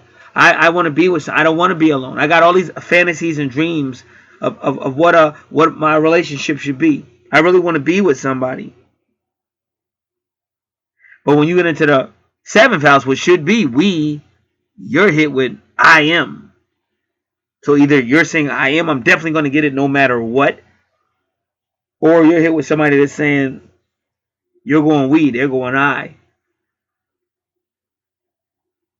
But like a lot of men do that, especially in the old days. They used to think I'm the breadwinner and all this crazy talk, and they really thought they had a right to. Like they like this is how crazy this world is. But the wife was kind of like the conquest. You know, like he walked around like, oh yeah, I got her at home. She does all the dishes. She does all the cooking, and she takes care of all the kids. And you know that shit sounds stupid to me. You know what I'm saying? But they really think that's big. Like what? Y'all like that's like slavery and shit. It is like it's just funny how, like I said, I'm glad I woke up and just woke up from this. It's like this planet be making me laugh. Just the shit that they do, and they get away with it though. They really do. And I've always been crazy enough to go against it, and I love it. I'm glad I made it to such a ripe age, but I've always gone against stupid ass bullshit. I could care less. People will be around me and they think I'm supposed to be scared or intimidated, and I'm not, and they're trying to figure out why I'm not and shit. Like, cause you only die once. You know what I'm saying? I do care. I don't care, but this is some silly stuff. So that's just crazy. So so when you have a situation like that, there's not really gratitude, and people forget. That's what I mean. Like, you're a servant. I can already see that. But people abuse you and they forget, and they're not thanking God that they have somebody like you. They're taking it for granted.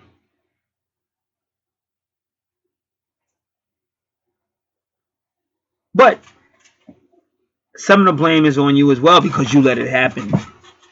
And now maybe with better knowledge, you won't let all these things, people deceive you and all this stuff. Like nowadays, I'm gonna try to tell you, and like I mentioned, I think I mentioned Quiet Revolution in this video, YouTube channel. But there's other ones. You see people on YouTube now coming out and talking, and they start to get a following.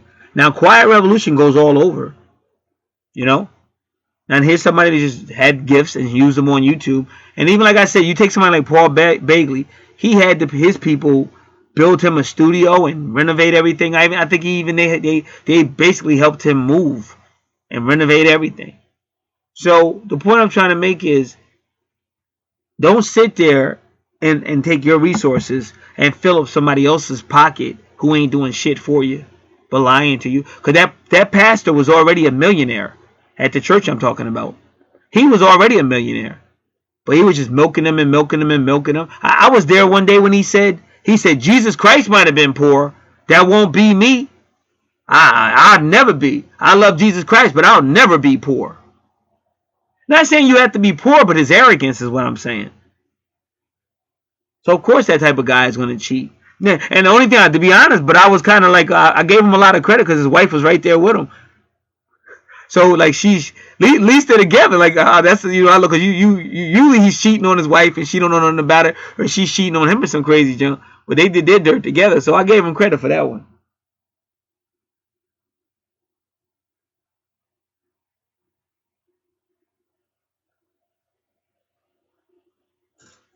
But that's what I'm trying to say. You get the truth, you start to build up, you start to wake people up, and you got support. They got support. You're growing. You're not backsliding. You're not wasting hours or minutes or years and things out of your life.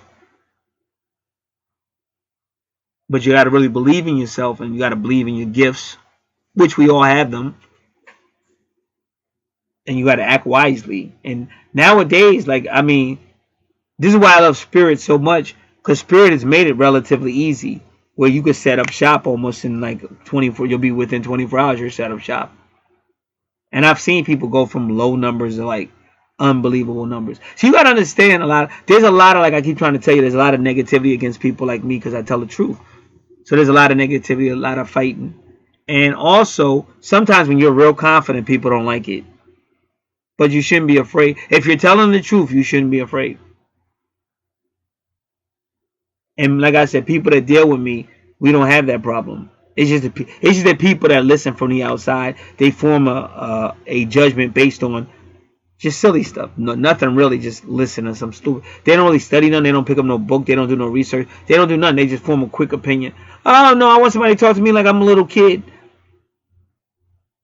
And like I said, confidence scares them. So in order to get what you're looking for, you do have to have some form of confidence. Now, okay, you do it differently though. Like if you're on a job interview, you can still speak with confidence, but you still got to speak humble. But you never leave your confidence. Because like I said, my last couple of jobs, I walked in telling those people what I wouldn't do. Like the job I had in 2014, I said I worked here before 13 years ago. This happened, that happened, that happened. It better not happen again. But how's my paycheck? When I get my paycheck? That's what I was talking about. And she never said, you know what, your attitude sucks. Because she knew I had been there. You know, I had been there before. You guys jerked me on some money. Bam, bam, bam. I'm not coming in here for all that this time. And I look back laughing because I had nowhere to go.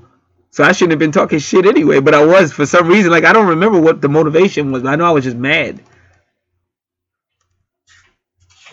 And then when I came to this job, same thing.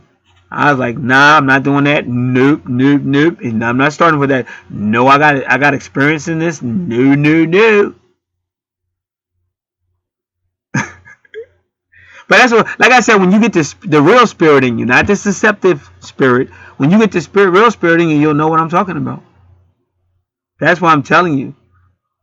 Wherever I am, God been with me the whole time. And I ain't no fake, phony ass fraud. And I did everything. And I came up the way I was led. That's why, like, you see me using, you see me using tarot cards. Not tarot, you don't see me using tarot cards. You see me using Archangel cards, Natal Chart, stuff like that. There's certain things I've got the okay to do, and certain things I didn't get the okay to do, so I don't do it. Now, you may eventually see me doing playing cards. Maybe. Because playing cards are divination as well. Maybe. It just depends. I'm just waiting to see if God gives me confirmation. So people can talk what they want to, but it's just talk. Because most of these people are deceived by some form of Neptune type religion, and it deceives you. It enslaves you. And when a woman realizes that you don't have that, you still have spirituality, but you don't need to be deceived by, nobody should be deceiving you. Because if you really realize what the scriptures say, they say that the Messiah came and freed you. So if the Messiah came and freed you, why are you still letting religion enslave you? Or your husband or your boyfriend? You're not supposed to be enslaved. The spirit is free. It's the spirit of freedom, spirit of liberty. All that was said because of what's going on in her 6th house. Now let's go back to the 7th house. So here we go. But see, right away, you see how you got 25 there, 20, so that, and this is in your legal house. So that could be anything. Could be law. See, it could be legal problems with the law. Could be some type of separation or divorce. It could be universal law. Could be karmic law. But either way, you got that 29, 25. So let's take a look at that one. What is 29, 25?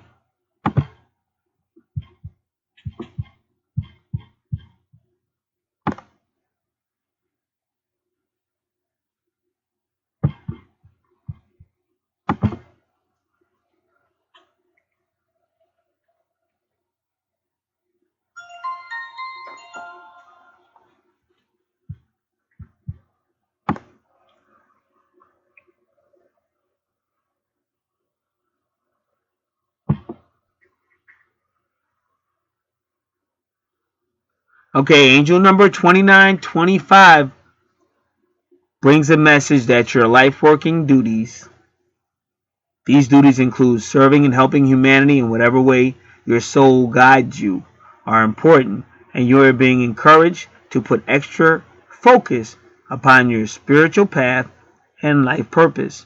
And she's doing that because this is her second reading from me at this time. Your material wants and needs will be met as you make necessary changes to your life that will support and encourage your light work. So that's interesting that in your relationship house, they're kind of telling you the same thing I tried to tell you. Spirit comes first, not that guy. Because he's never going to, like certain things are for a reason. You just have to understand that. But God is never going to let you get on a path that's going to make you forget about him. So that's why people don't realize that. Let's just say you do meet Mr. or Mrs. Right. Oh, this person's beautiful. Oh, finally my prayers have been answered. I never thought I could feel this way about another person again. Oh, they healed me from a heartbreak. And you're all happy and all great. And all of a sudden, all kind of shit just start going wrong. Let's say even if it's not with the person. Like you and that person, y'all might still have a great relationship, but everything else seems to just be going fucking wrong. And you're going, I hate the devil. The devil. But it's just like God. Like if you study your Bible, it's like God telling you, I'm not going to let you love anything more than me. If you start to get too far away from knowing me, you even read it in the Bible. It says, I'll send serpents. I'll send serpents into the camp. I'll send beasts into the camp. Just like I said, if you read Matthew chapter 3 to the end, Jesus got baptized. But in Matthew chapter 4, verse 1 to like verse 12, it says the Holy Spirit took Jesus to be tempted of the devil.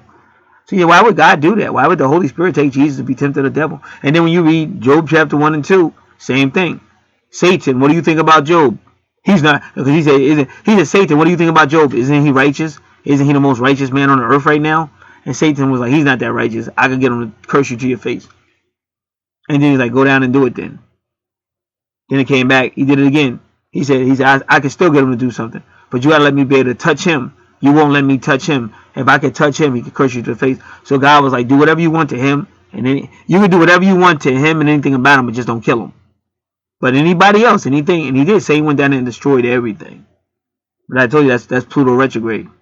Went down there and took everything, destroyed everything. So why am I telling you this? Because this is the guy trying to let you know that you can't love anything more than me. And if you do, then at some point you're gonna realize something ain't right.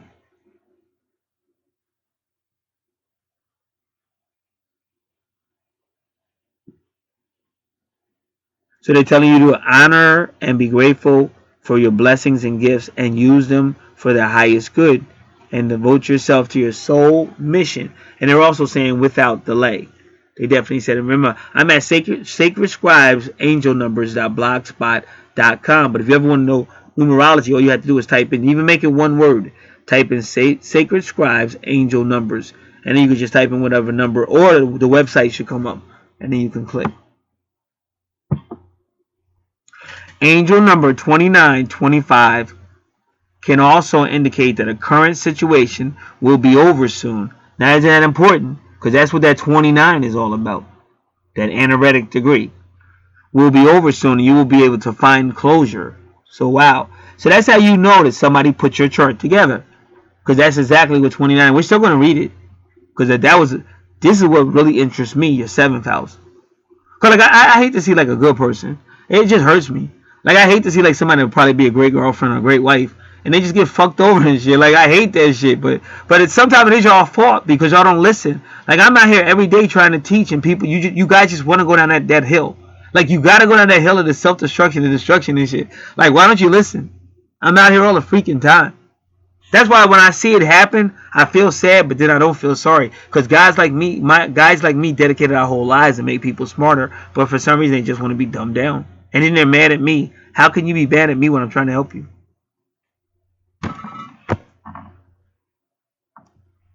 So it says you may be feeling a sense of urgency to change certain aspects of your life and move forward towards different or better things. But there are situations or projects that you need to be finished with first. Now I want to say something. I know I read your email. You mentioned something. I don't know if you read the other chart I did, because there's a woman who was dating a gentleman that's kind of similar to your situation, and she was being warned constantly by the universe. I'm not saying you are, but she definitely was. She definitely was being warned by the universe about the individual.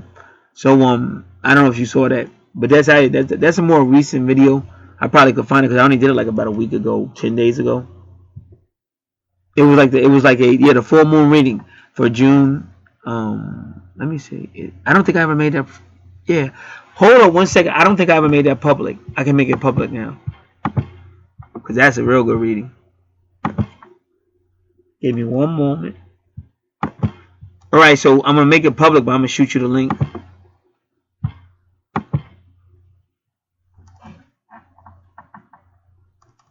So I'm glad you told me that. That's how the universe works.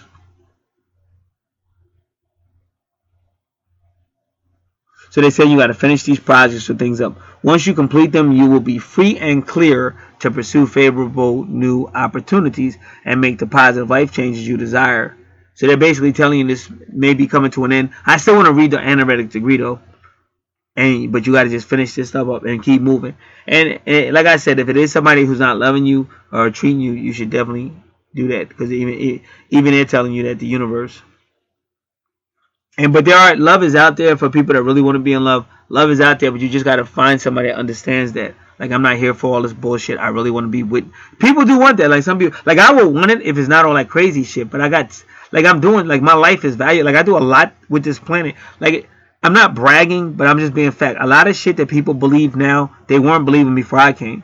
When I came, I taught, like, even when I hit YouTube, I was that dude. Like, all this stuff, I shut it down. All this fake ass stuff, people disrespecting the spiritual stuff, I shut it down by myself. I mean, with God, but I'm as human, I did it. And I gotta say that because people was talking crazy.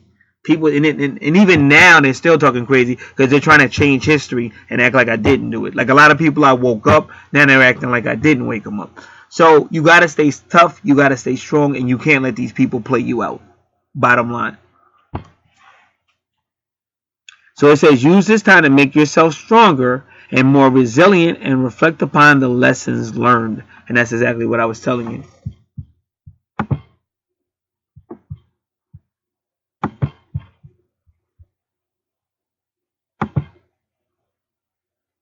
So shape the future with the choices you have the courage to make today. Shape the future with the choices that you have the courage to make today.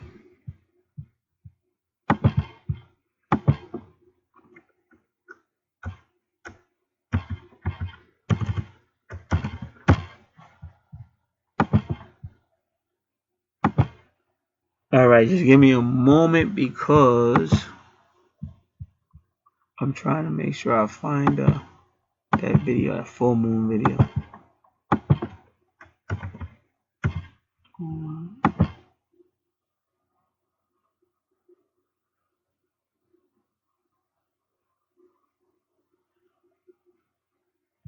I believe this is it right here.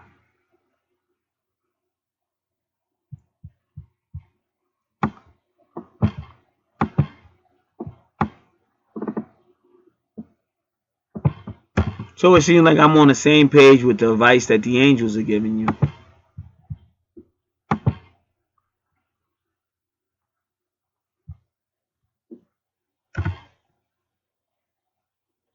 And give me a moment because I'm trying to find your email address so I can send this over. Just give me 1 moment. All right, either way, I know where it's at. I'll get it. So just give me a moment. I'll be right back at it.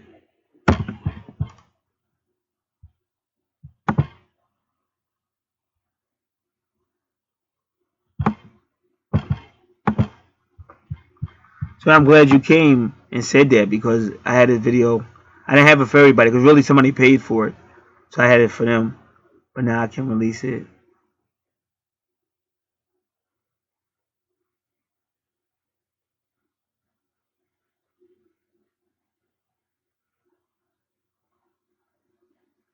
But I gotta make sure I got the right one.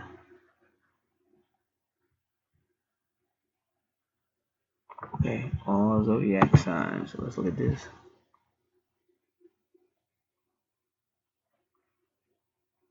All zodiac signs, alright. So I can release both of these. The one I'm talking about is 1 hour, 10 minutes, 53 seconds. But there is another one. What was it? Yeah, it says what it means. So what I'll probably do is find a way to shoot both of them over to you. Well, yeah, if you want to find it, because it'll be public now.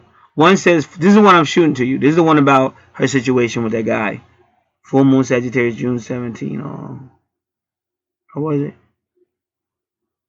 Oh, I know. It might have been a new moon. It wasn't a full moon reading. It was a new moon. So just give me a moment.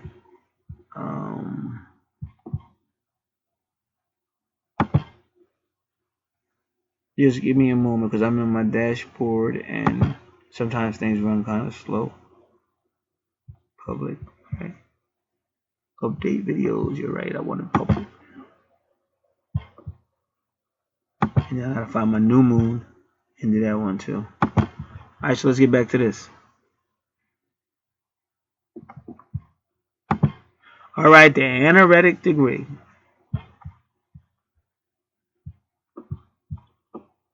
And that's karmic as well. So again, like I said, it may be legal or it might be somebody that you're involved with is connected to the law, stuff like that. That's what that 2920. But the 29 is the karmic. It's saying, oh no, it's the karmic degree. It's the anaretic degree.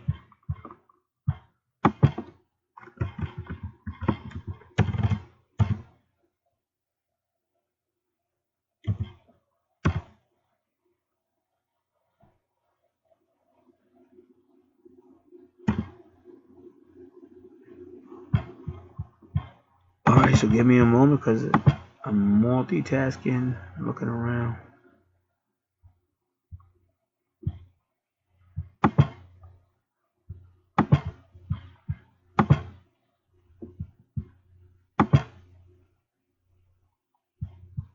So I believe this was a new moon.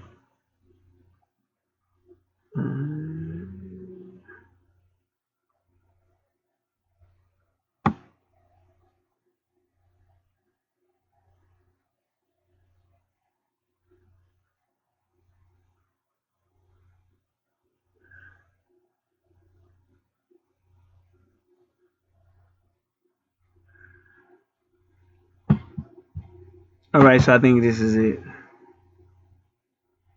It said new moon June, so did I put it over here?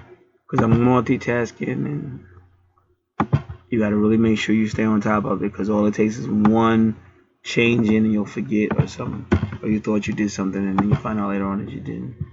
Alright, so right now I'm sending her 2 videos. But the one is really, let me put this one first. Because the new moon is the one that I think is more readily applies to her situation.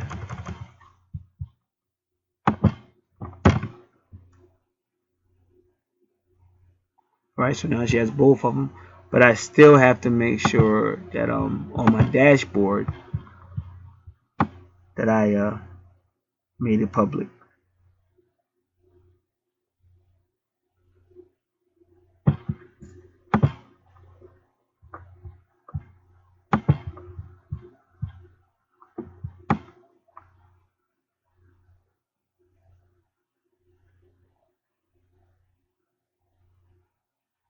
New moon.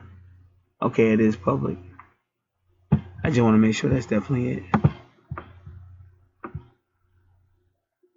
June 3rd. Oh, yep. So now I can get out of here.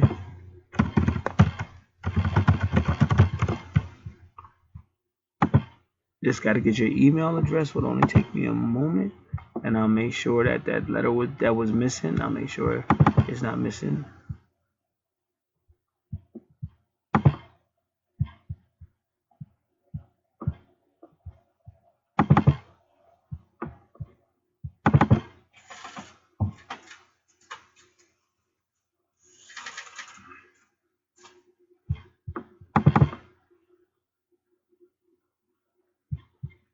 All right.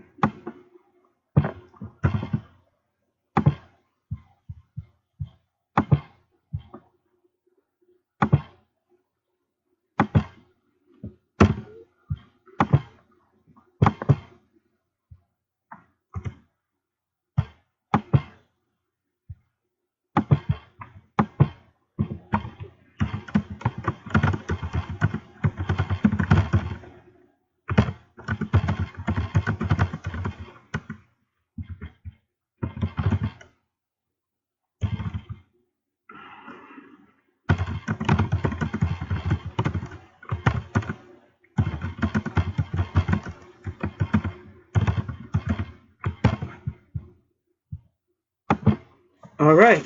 Now we're going into the Anaretic degree at 29. And your love thing with Aries.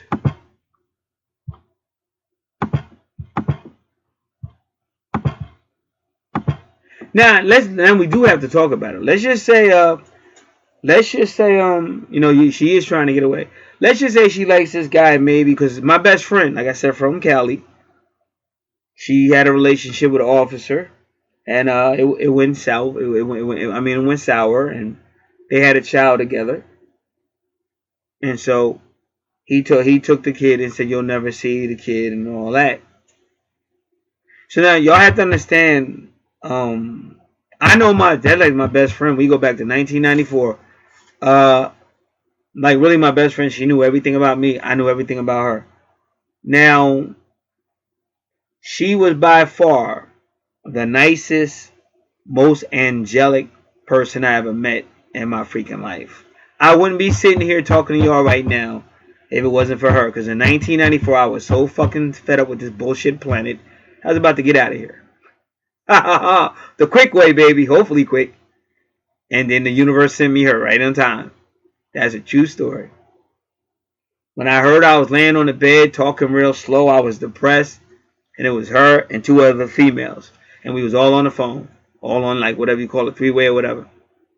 and she never spoke. So the other two females were talking, and she never spoke. And they kept saying she could sing. She could sing real good. And these chicks is all out in Cali. I'm still on the East Coast. And I was just used to bullshitters. So many like people out here, they may be able to sing like that, but they just really silly. Like it's all based on whatever out here. Like it's not like in Cali, according to what I was told by people that were out there that came from Jersey, you could be just sitting, like I said, you're fixing your car or whatever for whatever reason. You know, they see you out there, and they just come. But I've heard it from other people though, that the females are like really like that. They're very accommodating, especially if they know you ain't from Cali. A lot of dudes told me that. So in Jersey, people was just funny. People was making promises, wasn't keeping them, saying they was gonna do stuff they wasn't gonna do. That was like I'm talking from a 1990-ish, 93, 94 perspective. So I was just sick of it, sick of liars, sick of bullshit. So yeah, it's just like everybody was lying about everything. I was just sick of being here, tired of it. So like I said, I'm on the phone with them, and they keep saying just chick in the background. She ain't talking, but I guess she's listening. But she ain't talking. She ain't saying jack.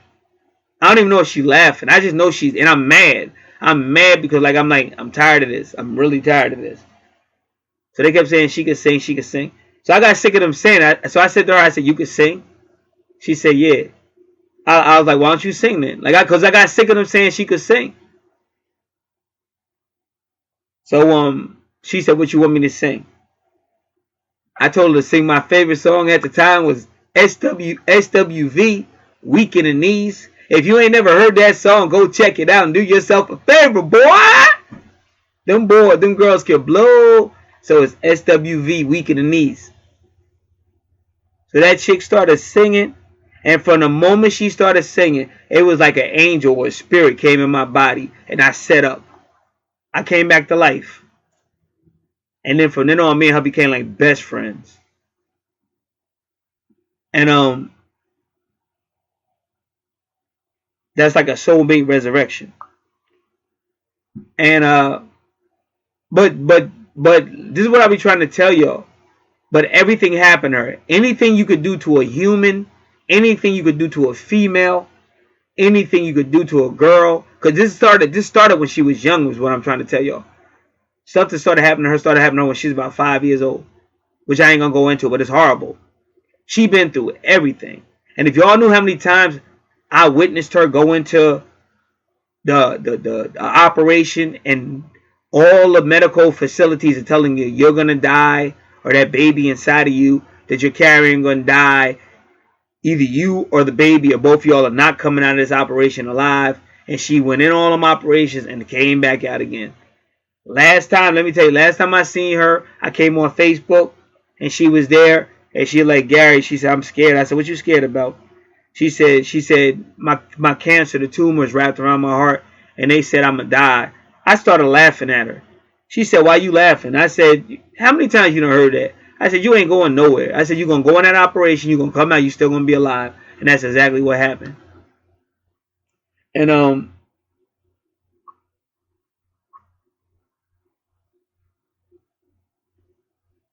it just, like to say, the same stuff we did back in '94 still happened. Like one time it was a Sagittarius moon, and I just knew by instinct to go to Facebook, and I went to instinct, and she was right there. She said, "What's up, Garrett?" I said, "What's up?" So it is what it is. That's like telepathy, soulmate. But everybody got those skills. It's just sometimes it just takes certain people or whatever. Like it takes trust. Like me, I'm all about trust. So like if you're my twin flame, you might have access at first, but once you hurt me, like you ain't gonna have access, and it's gonna get cut off. And soulmates just the same way. But that's from being hurt so much on this planet. So let's just say, so her officer boyfriend or whatever, the father of one of her kids, said you ain't never gonna see him. So she would have to go to court, and at first she didn't even have a lawyer, and the court had to appoint her a lawyer. But her because he was an officer out there in Cali, he made her look like garbage. Just like they're trying to do me. Trying to do me the same line ass shit. Made her out to be garbage and stuff. So so that's why I say when you see an analytic degree and stuff like that, sometimes that's what that could be and stuff, especially when you see that 25 as well, because that's the law. So you got, like I said, you got to be ready for that. But like I said, I can only tell you the truth. The more you stay connected to love, the more you ain't got nothing to worry about. The devil is a liar. His job is to make you think all this crazy stuff. He's going to make you fear this, fear that, and then that's how he takes you over. He takes over your situation. But a lot of people don't believe that, or they just keep on they stay out there. That's what I'm trying to tell you. They just stay out there. They just keep on believing some other stuff. And they'd rather go through years and years and years of bad relationships, or years and years and years of looking or with the wrong person. And that's just a fact. I done seen it too many times. So let's get to that analytic degree.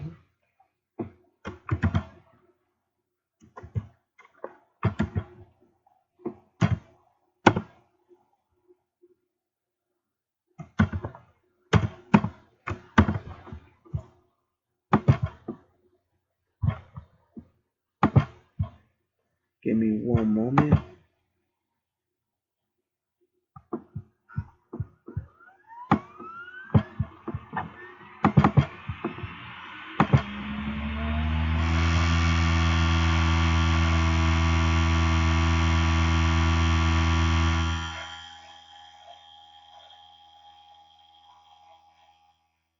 So UV means the analytic at 29 degrees on your chart in the relationship section of your chart is saying it's either an ending that's coming or some type of beginning. And really any ending is some type of beginning.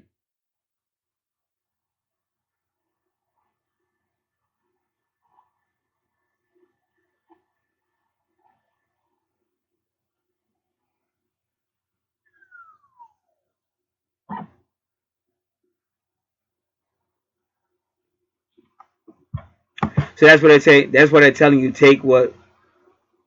That's what they're saying. Take what you learn from it, and that's why, like I said, I'm being very honest with people, and I try to help them the best I can. And like if I could just teach more people to think, not just feel. You got to balance it out. And I think more people, the ones that really don't like me, they don't want to think, they just want to feel. But like as long as you're just gonna feel, life is never gonna be. You're just gonna keep getting hurt. You gotta have to think. That's why when you see people in bigger houses, better houses, or whatever, even these people out here on YouTube, they got their own businesses. And I mean little kids. Like you see adults out here on YouTube, they got their own businesses, like out of their bedroom or some crap. But they're like way better than people going in corporations and stuff. And now you got little 12-year-old kids, like got sponsors and stuff, and clothes, free clothes, just try to clothes on and shit. These are people that are thinking, not just silly shit. Like I heard one female say that she was young. I was listening to this one kid. She like 13 or something, like 13 or 16. I don't remember what, but this is what she said. She said, "Listen," she said, I'm trying to get my channel blowing up." She said people be talking about love. She said, but love doesn't really, it doesn't fulfill you. You think it's going to fulfill you, but it hurts you. And she said some people might find real love. She said, but typically you'll waste so much time and money on love, and then you're gonna be looking back wishing you didn't do it. I said, man, she's real smart. To be young, she like smart as I don't know what. And the main thing she was focusing on was her business. Like before YouTube, it was school. I'm gonna go to school. I'm gonna go to college or whatever. But now YouTube, you be making a salary like before all that. Like, cause that's gonna be important. I'm not, I don't know what else to tell y'all, but I'm not with no bullshit. Like I'm all about loyalty. Like if you like if somebody came out here and they said that to me, that was the last word she said to me. Oh, I'm loyal. I said loyal. Where you been? Like I done sent you emails. You going? I mean, she contacted me of some other shit, like cards or some shit. But I'm like, where you at? Like, where you at? You loyal? They never heard from you and stuff like that. So how is that loyal? If you knew how many, if I had a freaking dollar bill for everybody told me they're faithful, they're loyal, they'll always be part of this ministry and everything, man, I'd be one of the richest people on the planet. That's why, like they said the same thing. They said when people was praising Jesus, they said that stuff was going inside one ear and out the other. He said he never felt it. He never caught it because he knew humans just tend to be very deceptive individuals. So they said it never moved him, the people out there saying all that stuff they were saying, because he knew they didn't mean it. That's why you got to think. You can't just feel. It has to be thinking as well.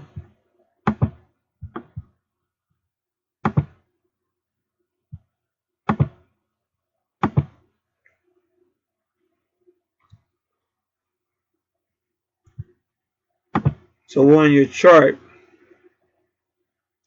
all that is going into the 8th house. And that's your sun sign too. So your solar return really changed. Like your solar return really, really changed. Because before, this was all your sun sign was all about your first house, right? Let me make sure. Yeah, it looks like your first house. Whereas now your solar return is about 8th house. So it's definitely something with the soul. So they're saying whatever you learned, you can now take into that 8th house to continue. And we'll know more when we get there.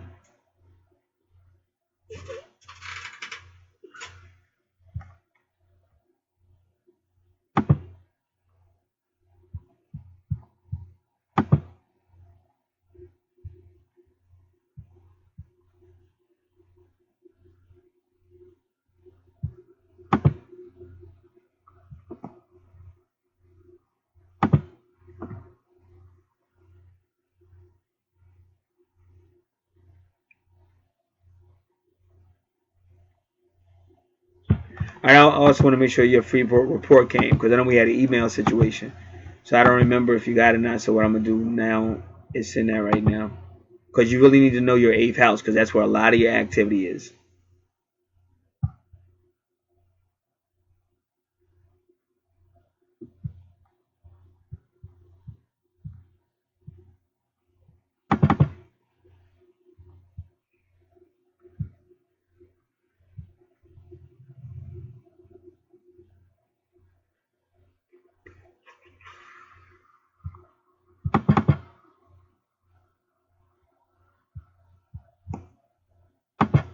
All right, just give me a moment.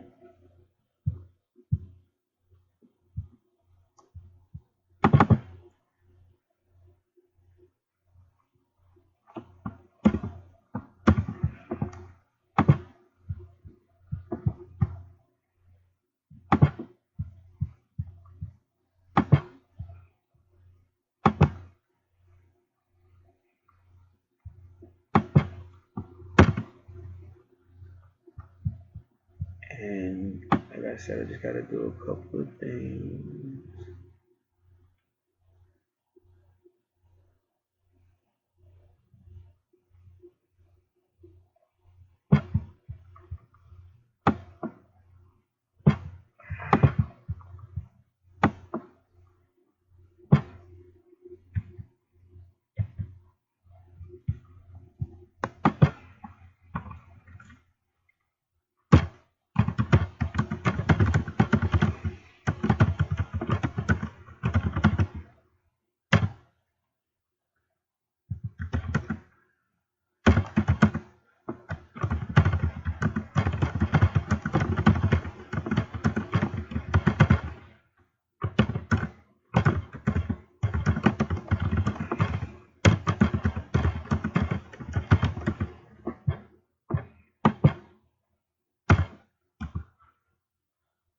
All right.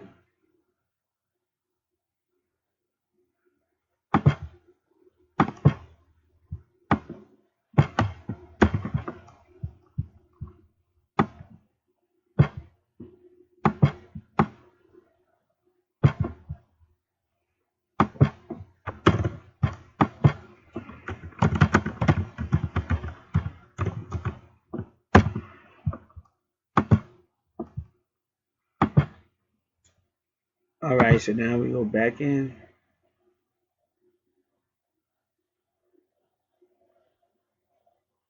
So they say Trump is meeting with someone XI at G20, because that's a big thing for the powers that be, G20, and they're saying that the stocks jumped because of it. All right.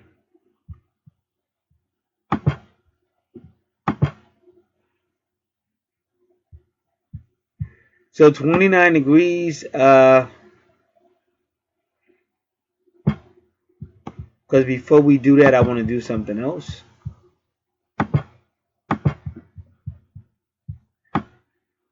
We're still doing 29 degree, but yeah. So they don't go by, this particular one doesn't go by houses,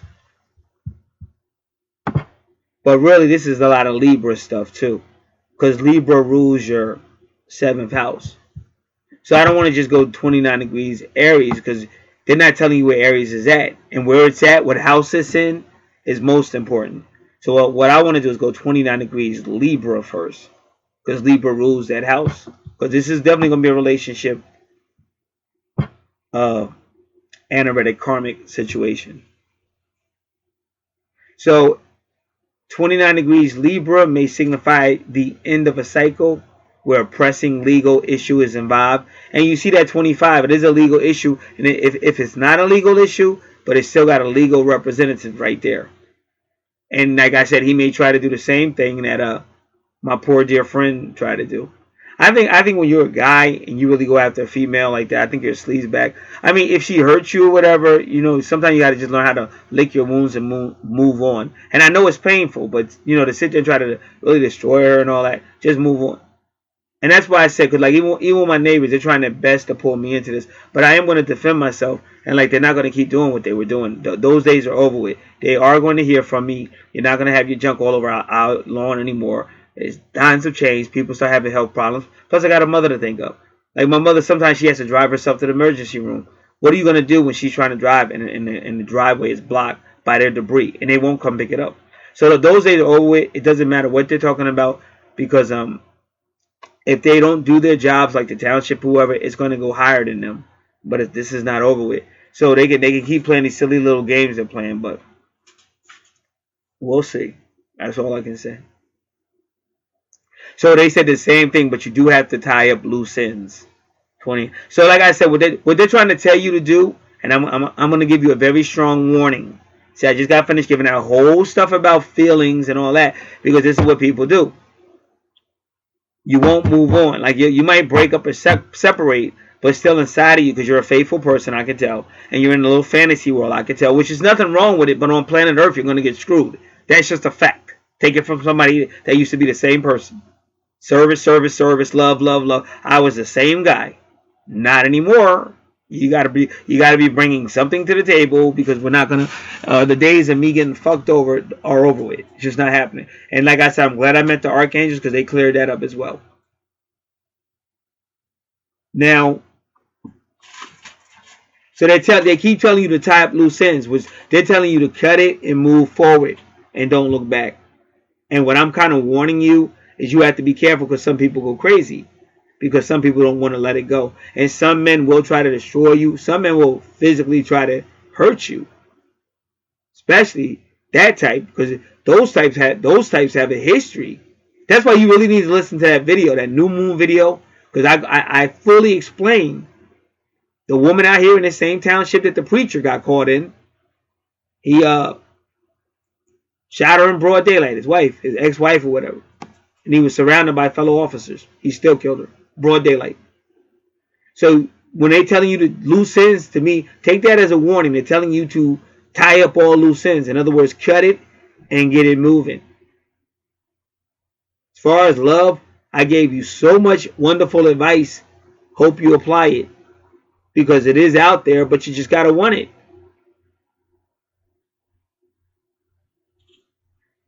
That's like me saying, "Oh, I want this type, I want this type," but I keep pursuing a type that's not the type I keep saying I want, and then I'm going, "Oh, all women are dogs." Not all women are dogs. It's just the ones you choose to pursue, or the ones you choose to let them in your life.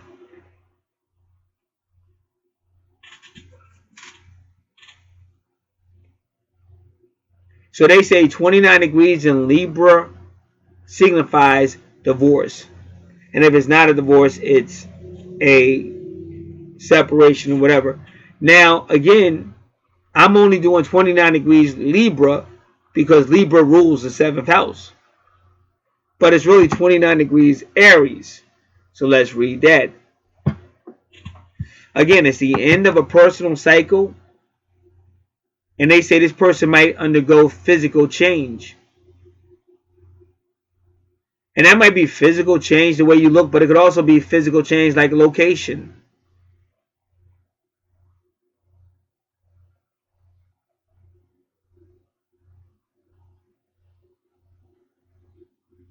But it does signify personal growth and self-betterment. Again, if you learn your lessons and apply what you learn. But it's preparing you for your 8th house. This is why I just sent you your free report to make. I just sent you your free report to make sure you have it, because the 8th house is like the soulmate house. But you really need to know what's in the 8th house, and that's why you have your free report to really get familiar with that.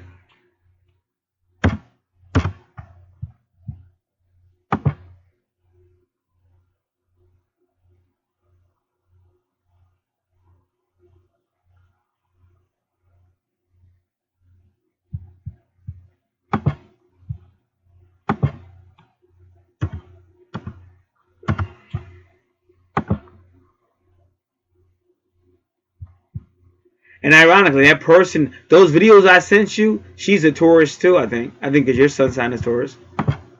Yep. And her sun sign is Taurus.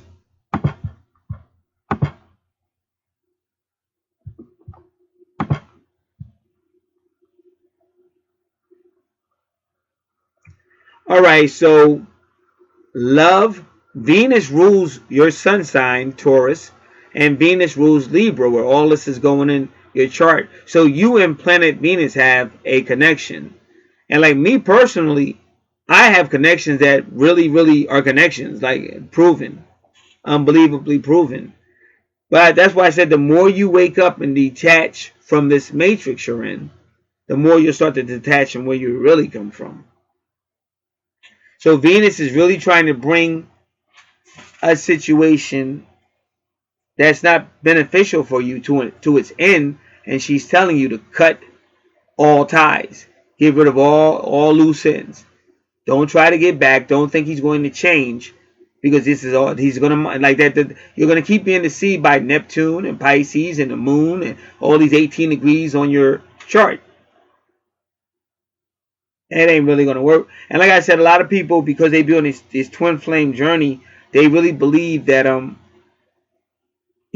eventually work itself out. But be careful.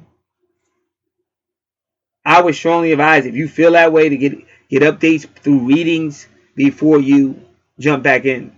But what I'm saying here, they're telling you to move on. And I'm going to say it again. I gave a whole lot of advice that helps thinking people and people that really want to be happy. But a lot of people say they do, but they keep on choosing the wrong. Like, I honestly said, how much, like I had a lot, like a dysfunctional family, a lot of violence, and then just outside, just this planet. Like, I say to myself, how much can any one person take? But if for some reason it just seems like people just keep going back to it. Apostle Paul said the dog returns to his own vomit. All right, so your 8th house really is going to be highly sexual. Taurus is very sensual, very sexual. But again, it's still supernatural. And even when you have Uranus in the 8th house, that could be alchemy, alternative medicine, alternative sciences. So you really have to get to know your 8th house. Just read it over, because this could be a whole lot of stuff in there. And it's also your soulmate house. So like anything, your soulmate energy might be. I know Venus is in your 7th house, but she's so close to your 8th house, and she's controlling everything. So it could be Venus in like Libra or Taurus energy. It could be Aquarius energy. That's where your good fortune is. Your part of fortune is at 6 degrees, and that's the love. That's the love number, the Lover's card. So it might be an Aquarius. Mercury could be Gemini, because Gemini is where your medium coeli is, and they go to 27. And it would be funny. I hope your male friend you mentioned is not Gemini, because I think that's what, yeah, hers was Gemini too. So it's crazy how the universe works. All right, could be Virgo, or because Mercury could be Virgo or Gemini, and then the sun sign could be Leo, Sagittarius,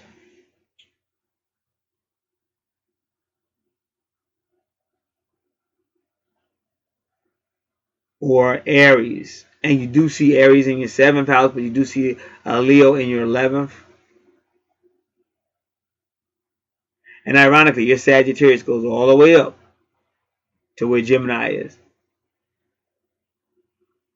and Mars. And on your natal chart, your Gemini goes all the way up. Your Gemini and Cancer basically go all the way up to where Sagittarius is with Neptune.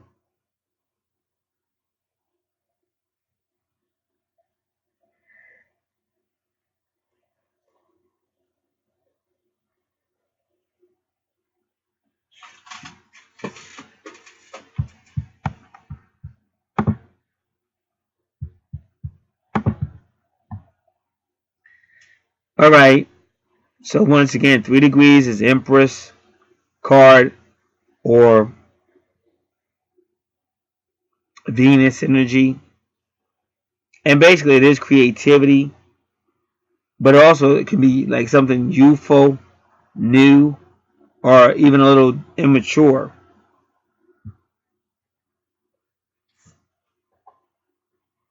16 again is your Mars energy that just seems to be following you. Gemini energy.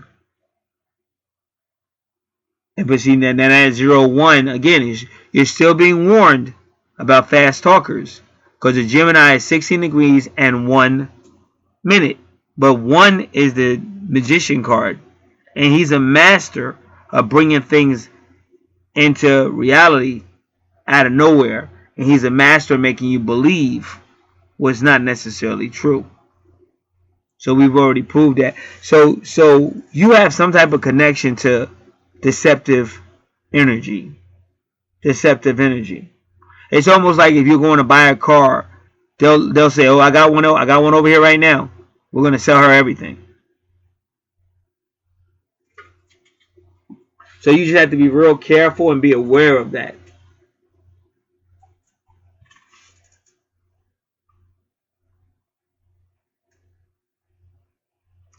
Now you see your sun sign, and you notice it's 50, because 50 can always be 5 as well.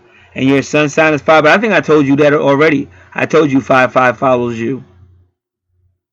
So you see it again.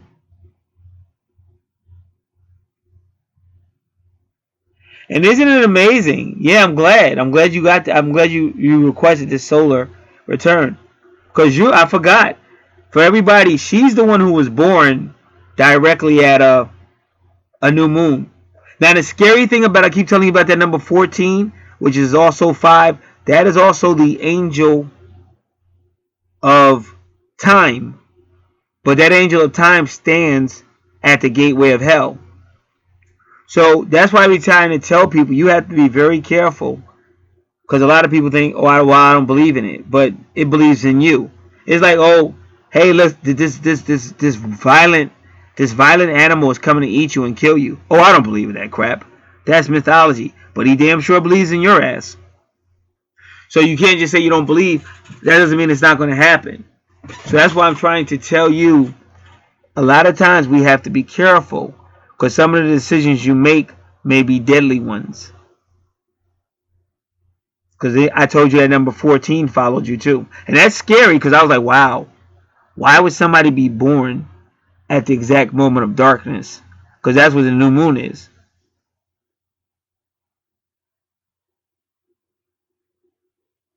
So you just have to be real careful with that information, and just know. And remember, the 8th house is representing like the underworld. Like Pluto is like the ruler or the god of Hades. And you see your Pluto is number 5 as well. See my point? So this like I keep trying to tell everybody, we're so much more than what we think. Really, we're in a human body, but we're really spirit. We're really energy. So this is the stuff you're connected to, and that's why I keep saying you have to be careful. And like your Lilith could be capable of really doing damage because it says hell has no fury like a woman scorned.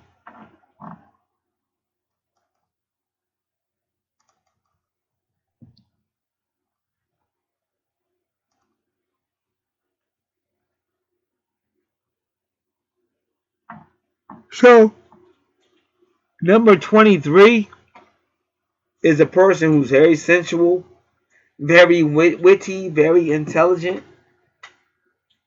They could be intelligent beyond their years, very observative, very introverted, introspective.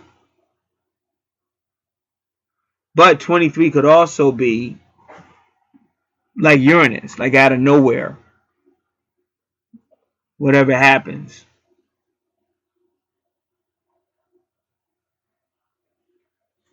So that's all going on in your 8th house.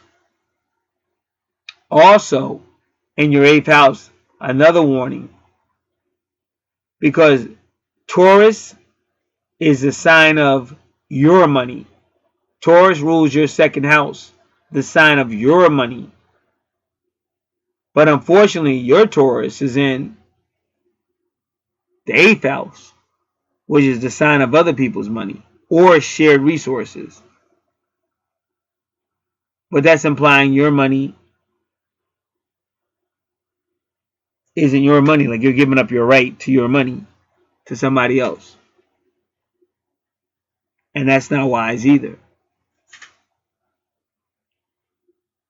Because that's like Mike Tyson and that female, forget who her name was, Robin Givens. Like, she tried to just milk him dry. When they were having problems and she made up her mind that she didn't want to be with him, she tried to get to the bank, and it was a rush. It was like him trying to call a bank and shut it down, and she trying to get to the bank before he did it. But that's why you don't give people that type of like I said, the reality of life is you can be a fantasy world all you want, but people have issues and people don't always get along, and men and women see things differently. I don't care, whatever. So for these reasons, you will go into separation and stuff like that. That's why it's good to just have, okay, we could both put money in this account, but no way in hell am I taking my money and giving you the control over my money. So everything is business, though. Like I said, but that's the way it was. It always was that way. Like, y'all got to go back. If you go back to the ancients, if a man was interested in a woman, he had to meet with her father or her parents, and he had to tell them what he was going to give them for that woman. And it was always about business. It wasn't just about, oh, let's love and be in love, because it don't last. And I mean, even for faithful people, because like I said, like, this is just the truth. Like, even when you saw the movie with Nick Cannon, couldn't get a female, couldn't get a girlfriend. So he paid a female to act like his girlfriend. But that's all it took. And any guy will tell you, any guy or female that said, I never could get anybody, but the moment I found somebody, now everybody wants me. So that's just the world we live in. These are all facts. So you don't know what it's like if you're a guy and you say, oh, I've been single, I just wish I could get a girlfriend. Oh, all these girls, they're just walking past me. All these women are walking past me. And then you finally get one. And now all the ones that was walking past you, now they want to, now they just want to, do whatever. It's a vanity thing. It's an attention thing. And then a lot of them are just seeing how far they can get you to just cheat on her. This stuff really happens all the time. So that's where so these are all what I'm trying to tell you from a business sense. You have to be careful. Let's just say wrestling. Let's say professional wrestling. Now there's a whole bunch of wrestling companies out there now. So if you have a wrestler, this is called intellectual property. So you want to put this wrestler in a contract if you think he's any good. You want to put this wrestler in a contract that he's not just going to jump ship. Because there's so many wrestling organizations, once he starts getting pissed off with you or feels like you're not using him the way he should be used, he may try to jump ship. But you can't do that in a relationship for the most part. And people are so crazy that even if they did sign some type of agreement, they may still try to sneak around. Because it's just how crazy people are. So this is why you don't put yourself in a situation where you're giving your power to somebody else. So in the 8th house, Taurus shouldn't be in the 8th house because that's other people's money, shared resources. Taurus represents the 2nd house, which is your money. But then when you go to the 2nd house again, it's other people's money. So where's your control over your money? It's not on your chart. On this chart, it's not on your solar return. And then when you go to your 2nd house, there's Gemini. And ironically, even with your Taurus, your sun sign Taurus, or on your natal chart, you still see 25. You see 25 with Taurus, you see 25 with Keras, the nurturer. So it's still going to be some type of law or legal situation. And then you see Mercury at 25 degrees. So once again, maybe that's that Gemini energy. And that could be that male that we're speaking of.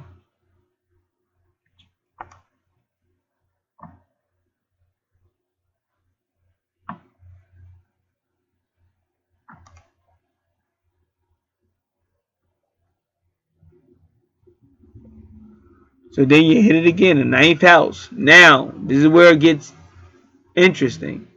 See how your medium quality is 2027? Well, that's the number 9. And even your 29 degrees, another anaretic degree, but that could even be 2 9s. Now, the 9th house is about international law, higher courts, in-laws, foreign travel, long distance, foreign speaking people. And that could be somebody who speaks a foreign language because Gemini is about communications. So this is probably somebody who speaks a foreign language, at least one, maybe more.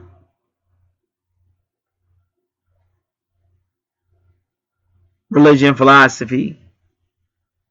But the house is about publishing. And see, Gemini rules your 3rd house, which is all about publishing.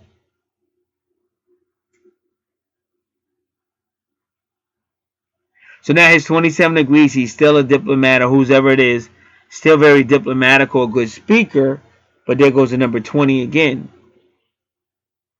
So once again, it's some form of judgment being looked at. And the number 20 could also be like the high priestess or even a couple. But it's still anaretic. It's still hitting you with that same Mars, Aries energy. And this is the 9th house. And yeah, be careful what type of agreements you're making with people that have connections to, say, foreign countries and stuff like that. Because you may be bound by that. I'm just cracking a joke. And I think I did pretty good. I didn't crack too many jokes. I don't think I did. But it's kind of like, people go to the Philippines or go all over. And you might say, oh, it's so romantic. Philippines, I want to go get my bride and bring her back to the U.S. and stuff. So you go over there and, you do whatever you got to do to legally marry her and stuff. And then you leave and come back to America with her or whatever. And then for some reason, some law or something has you're going back to the Philippines whether you like it or not. But I'm an American, not till you get this resolved. I'm not saying that would happen though, but it just flashed in my head real fast. But that's what's going on. There's something international here, something higher. Even if it's not international, it's like higher law, like the feds or something like that. And see, what you got to understand, sometimes that happens though, because I'm sure you watched that movie where a woman was in a relationship with a cop or something, and everything goes crazy, and now they're watching her and surveillancing her and going through her private stuff and shit. A guy all this stuff happens in my township, but that's why I'm trying to tell you all this stuff going on in my township. This is how you know I'm telling you the truth, that they're fucking with me. I didn't do shit. Now they got another guy. He was on duty. He was on duty, and he used their equipment to find out information on this woman on Facebook. So then he contacted her with a fake name. Now, and this idiot should have known all that stuff is written. It's all internet, cyber, electronic mess. So they had him. So they proved him guilty. So they didn't really. They said, listen, we're gonna let you plead guilty, and we won't send you to jail. We're gonna let you enter pretrial intervention. You won't have to go to jail, and this isn't going in your record. But you'll never work in New Jersey as an officer again. Now, never say never, but that was basically it. So his employment at that particular location is over with. But I'm sure he can easily get a job somewhere else because of the simple fact he didn't really. The bottom line is he didn't really do anything. I mean, like if it was one of us, we'd probably be doing jail time. But because it's him, they're gonna say, well, he didn't really shoot. He didn't shoot anybody. Didn't beat nobody up. He didn't really steal anything. So yeah, we're just gonna warn him. Yeah, just don't be doing that here. Don't use equipment for that over here. But other than that, we're just gonna let it slide. Because that's just how it goes. But your ninth house is definitely talking about some type of internet, like higher law. The ninth house is higher law, foreign law, higher law. But like I said, the feds are higher law as well, and they're right here. But it could be, Supreme Court. That's a higher court. But it's something with Gemini that indicates something like something smaller, or a child, or an immature human, or if there's children involved. So that's what your ninth house is saying as well. A child involved, or children involved, or somebody's immature involved.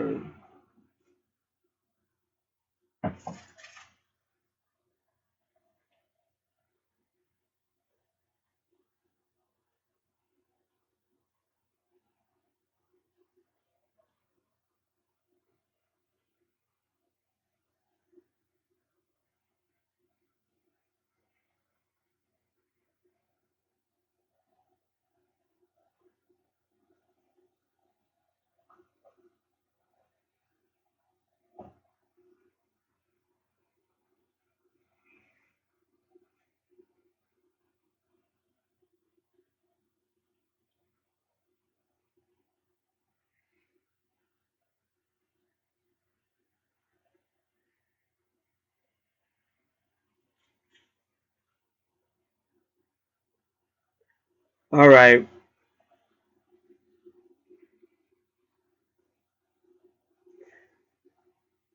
Um, so if you notice on your chart, it's not going to show you a true north node because that is a true north node, but that's not yours. That is the actual transit chart true north node.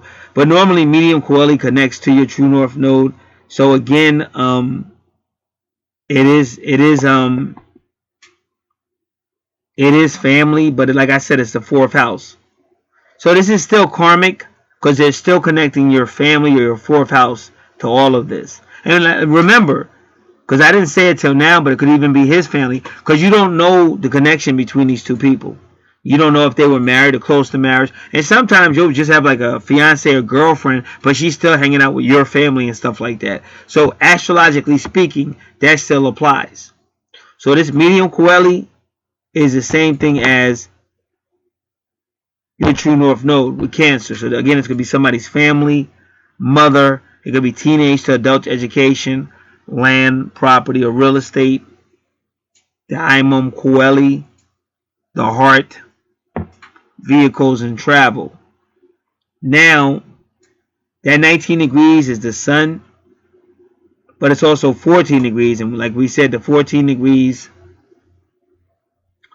is temperance, or the angel of time, which is also the gateway to hell.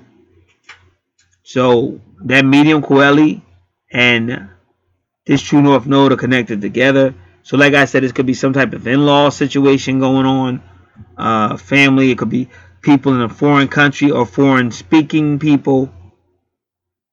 But all of that is part of this anaretic karmic stuff going on. And it's also part of the same 20 degrees judgment you see in the 4th house. You're seeing it here. And let's look. And both of these are the 10th house. So you can't get past it being Capricornian, Saturnian, or Karmic, but it's also implying career, some type of career. And like I said, that for my friend, that officer used his career to really fuck her over. Walking in with his uniform on and talking to her like she's garbage and stuff like that. And that's horrible, because you still slept with her. Now she's garbage. And he was lying, because like I said, she's one of the most angelic people on the planet. But unfortunately, this is why you can't trust and you can't believe. You got to think. You got to mix it. You got to really make sure you know. And you can't be so innocent that a person thinks they can walk over top of you.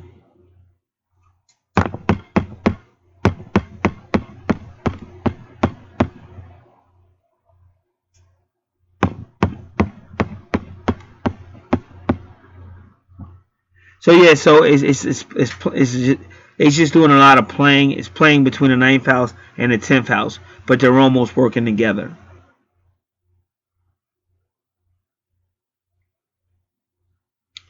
So now that 29 degrees is your karmic again. But notice the 13, 29 degrees, 13 minutes. That's the death card. That's Scorpio. So you got Pluto and Scorpio in this house with Gemini.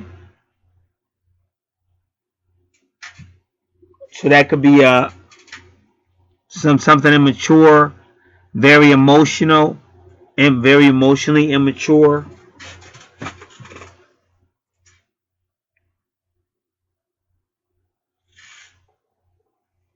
And remember, whenever Gemini is associated with Scorpio or Pluto, it's because they're trying to make Gemini be more feeling, more caring. Because Gemini tends to don't want to be bothered.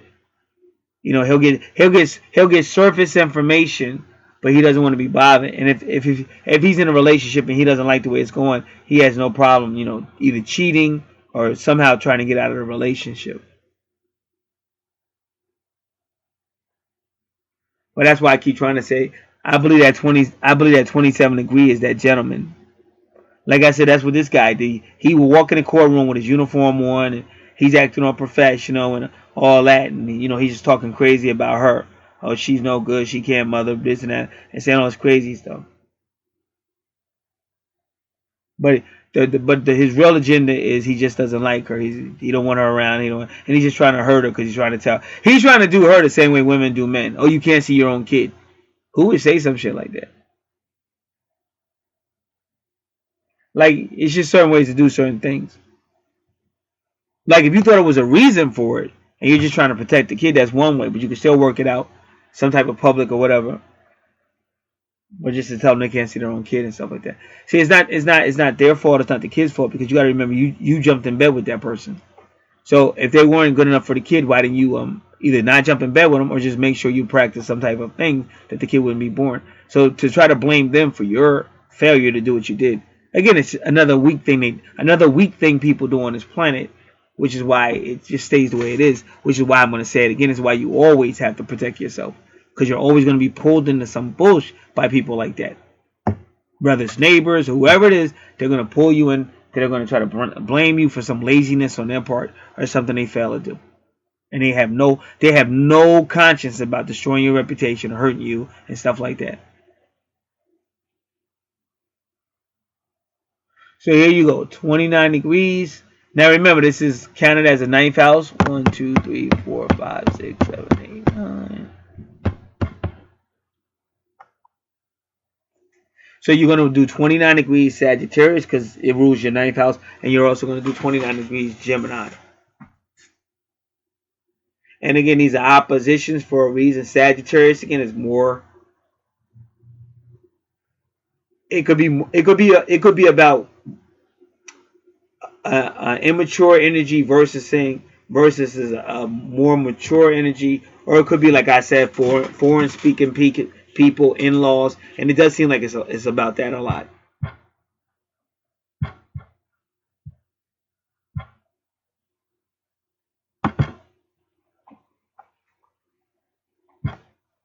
already, so I should have kept it open, but I didn't. But let's see if I can find the anoretic again.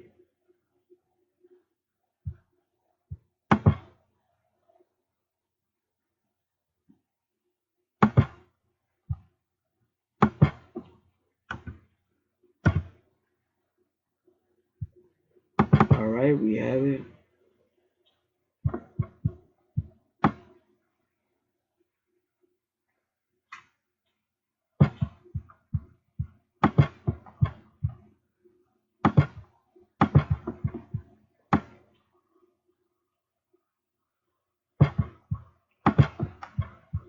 Because now we're going to do it 3 times, I believe. We're going to do Mars, Gemini, and Sagittarius. Now, I'm not sure if we did 29 degrees Venus before, so let's go back and check that real quick, because we should have done that before.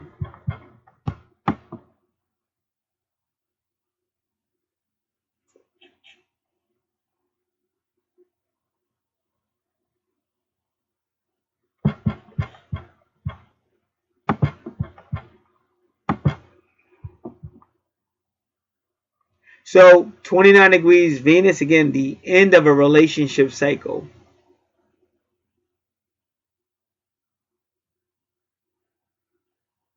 And this is because partnerships are going to be probably 2 less in your case, but they could also be 2 more of what you need. But like I said, I think you needed that same thing you were given. And I tell you, all I see from him is me, I am. I'm not saying he's fully like that. I'm not saying he's fully like that, but he is like that. Like what you saw it as we, and you saw the whole typical, like, you know, I think being in love, like being in love and wanting to be in love is beautiful, but people just fuck that up. But I still blame, because you don't give, like I said, you don't, like, you do you. Like they won't, you don't understand what I'm saying? Like it'll be somebody that they might work with, or somebody they may see, or somebody they might know, but for some reason they won't open up to that person and give it a shot. But they'll give somebody else a shot, and that shit goes to hell. And then even though it goes to hell, you know what I'm saying? Like they may, then they may give that other person a shot. But it'll only be long enough for them to heal, and then they're gonna fuck him over. You know, it's just what goes on planet Earth. And that's why I said, that's why when you come out here on YouTube, that's all you see. All these hundreds and hundreds and thousands and all these videos about twin flames and relationships and divine masculine and divine feminine and all that. Or if you go to like plentyoffish.com, you'll see unbelievably beautiful women. Unbelievably beautiful women. And they still talking about they single. Like, how the hell is that possible? You know what I'm saying? So it's this planet. It's not Gary. Don't get mad at Gary because Gary tells you all the truth. It's this planet. You can make better freaking decisions and get on with your life. You don't have to be on all this drama and all this breakup and all this crazy stuff all the time. I can see doing it once or twice to experience it or learn from it. But after that, why do you keep doing it? Or keep going back with the same person over and over again, and you know that junk don't work. So there you go. Definitely Venus 29 degrees is definitely a breakup of the relationship, according to these people. Okay, now let's go back up. Let's do 29 degrees Sagittarius. Because Sagittarius rules the 9th house. Now remember, and that's exactly what it is. Because, wow, what is all this? Give me one moment.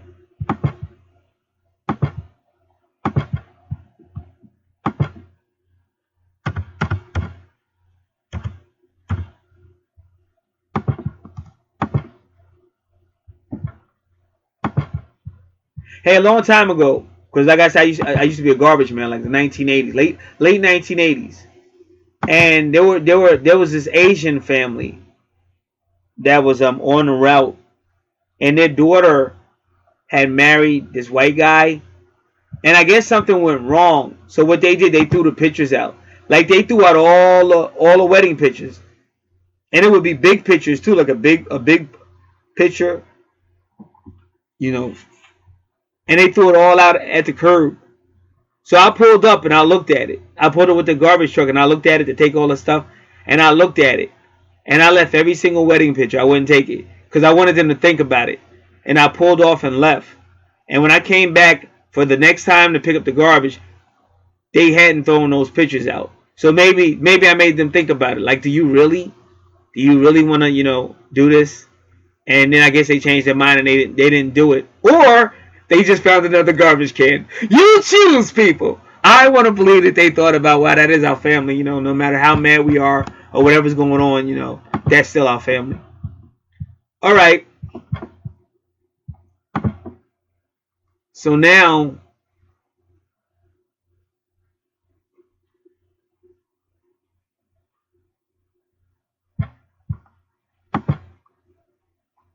okay. So now you got to look on your third house. 1, 2, 3. On your third house, 1, 2, 3. You see Jupiter retrograde. I told you, anything with Jupiter retrograde or Sagittarius, you're questioning beliefs.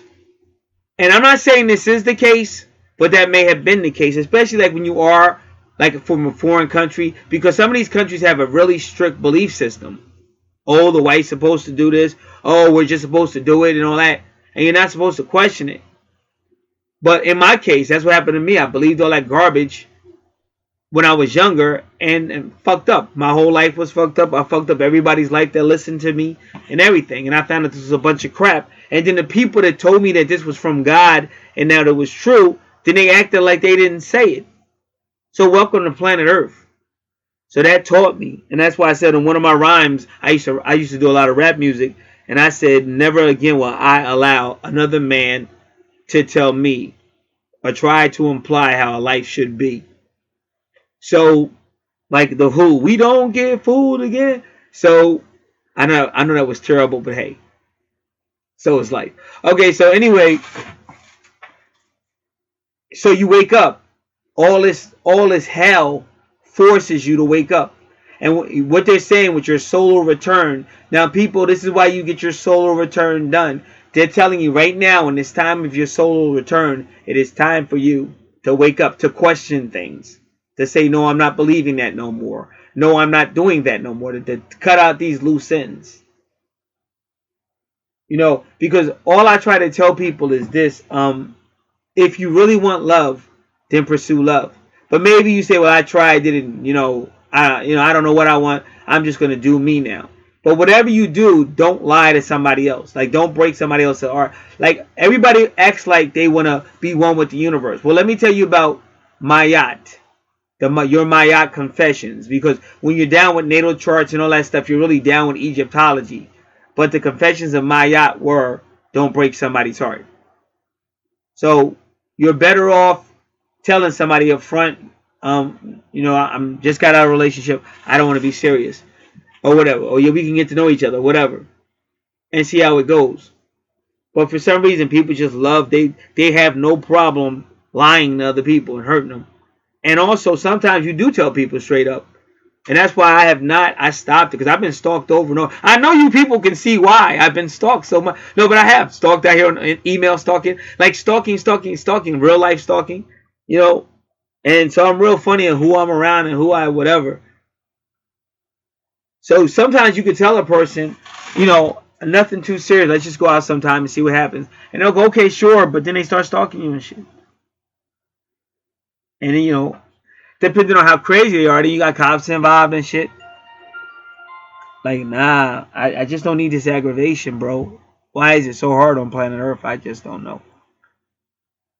Alright, so that's what happens. So this shakeup causes you to question everything. And that's why they said 29 degrees in the 9th house, which is led by Sagittarius, is questioning a belief system or the end of a belief system.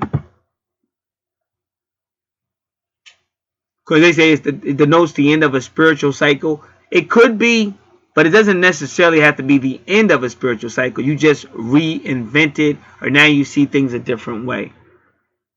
So they say old belief systems and philosophies will no longer serve a purpose. And they said a far from home pilgrimage might occur. Or you might go on some type of self-seeking journey. Well, they said it might end. So either you already went on it or you're about to go on it. but you're going to have internal change and self-betterment. So they keep saying it. Like all this hell you've been through, it will be self-betterment. All right, that's 29 degrees Sagittarius. Now let's do 29 degrees Gemini. They said it's the end of a thinking cycle or a mental cycle.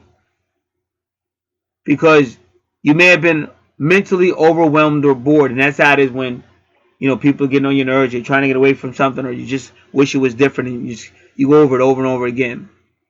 So they say it's probably going to be the end of a relationship. But it says, like I said, with siblings, cousins, you can even put in in-laws or neighbors as indicated. So I'm going to say I should go ahead and do my solar return, because I probably got a 29 degrees Gemini too. Because my relationship with my neighbors is over. And it's their fault. All right. But like I said, you're still in the law sector. We always have to say that. You are with those different numbers, even by location. But now we want 29 degrees Mars.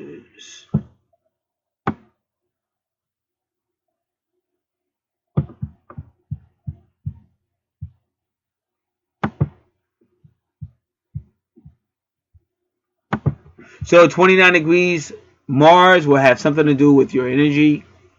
It could indicate health issues. Or it could be the end of too much sex. Well, at least with that person. Because remember, everything else has been the same relationship issues. So pretty much it's sex with that person at that time.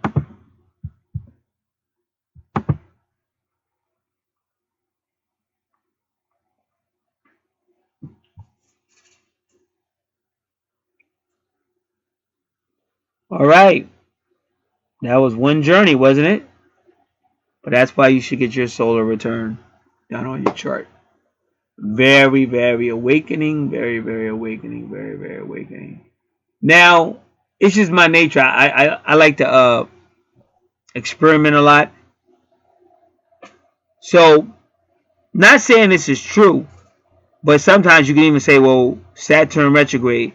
Look at it where it is on this chart. Look at it where it is on that chart. But I would also say,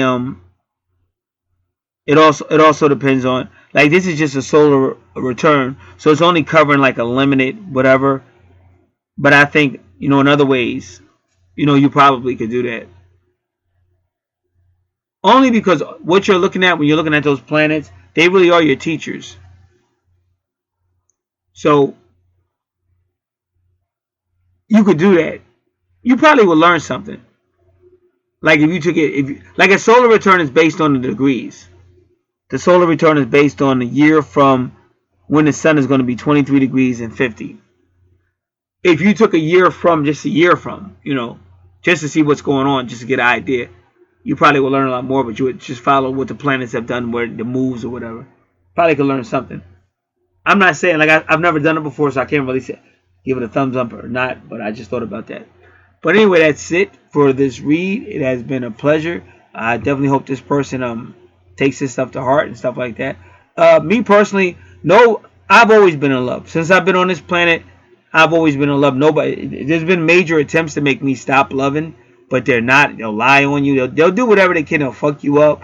Destroy everything. You'll work hard to clean up a spot. They'll come and fuck it up or say crazy shit to make you, they want you to hate, and you just can't. Like you just can't hate.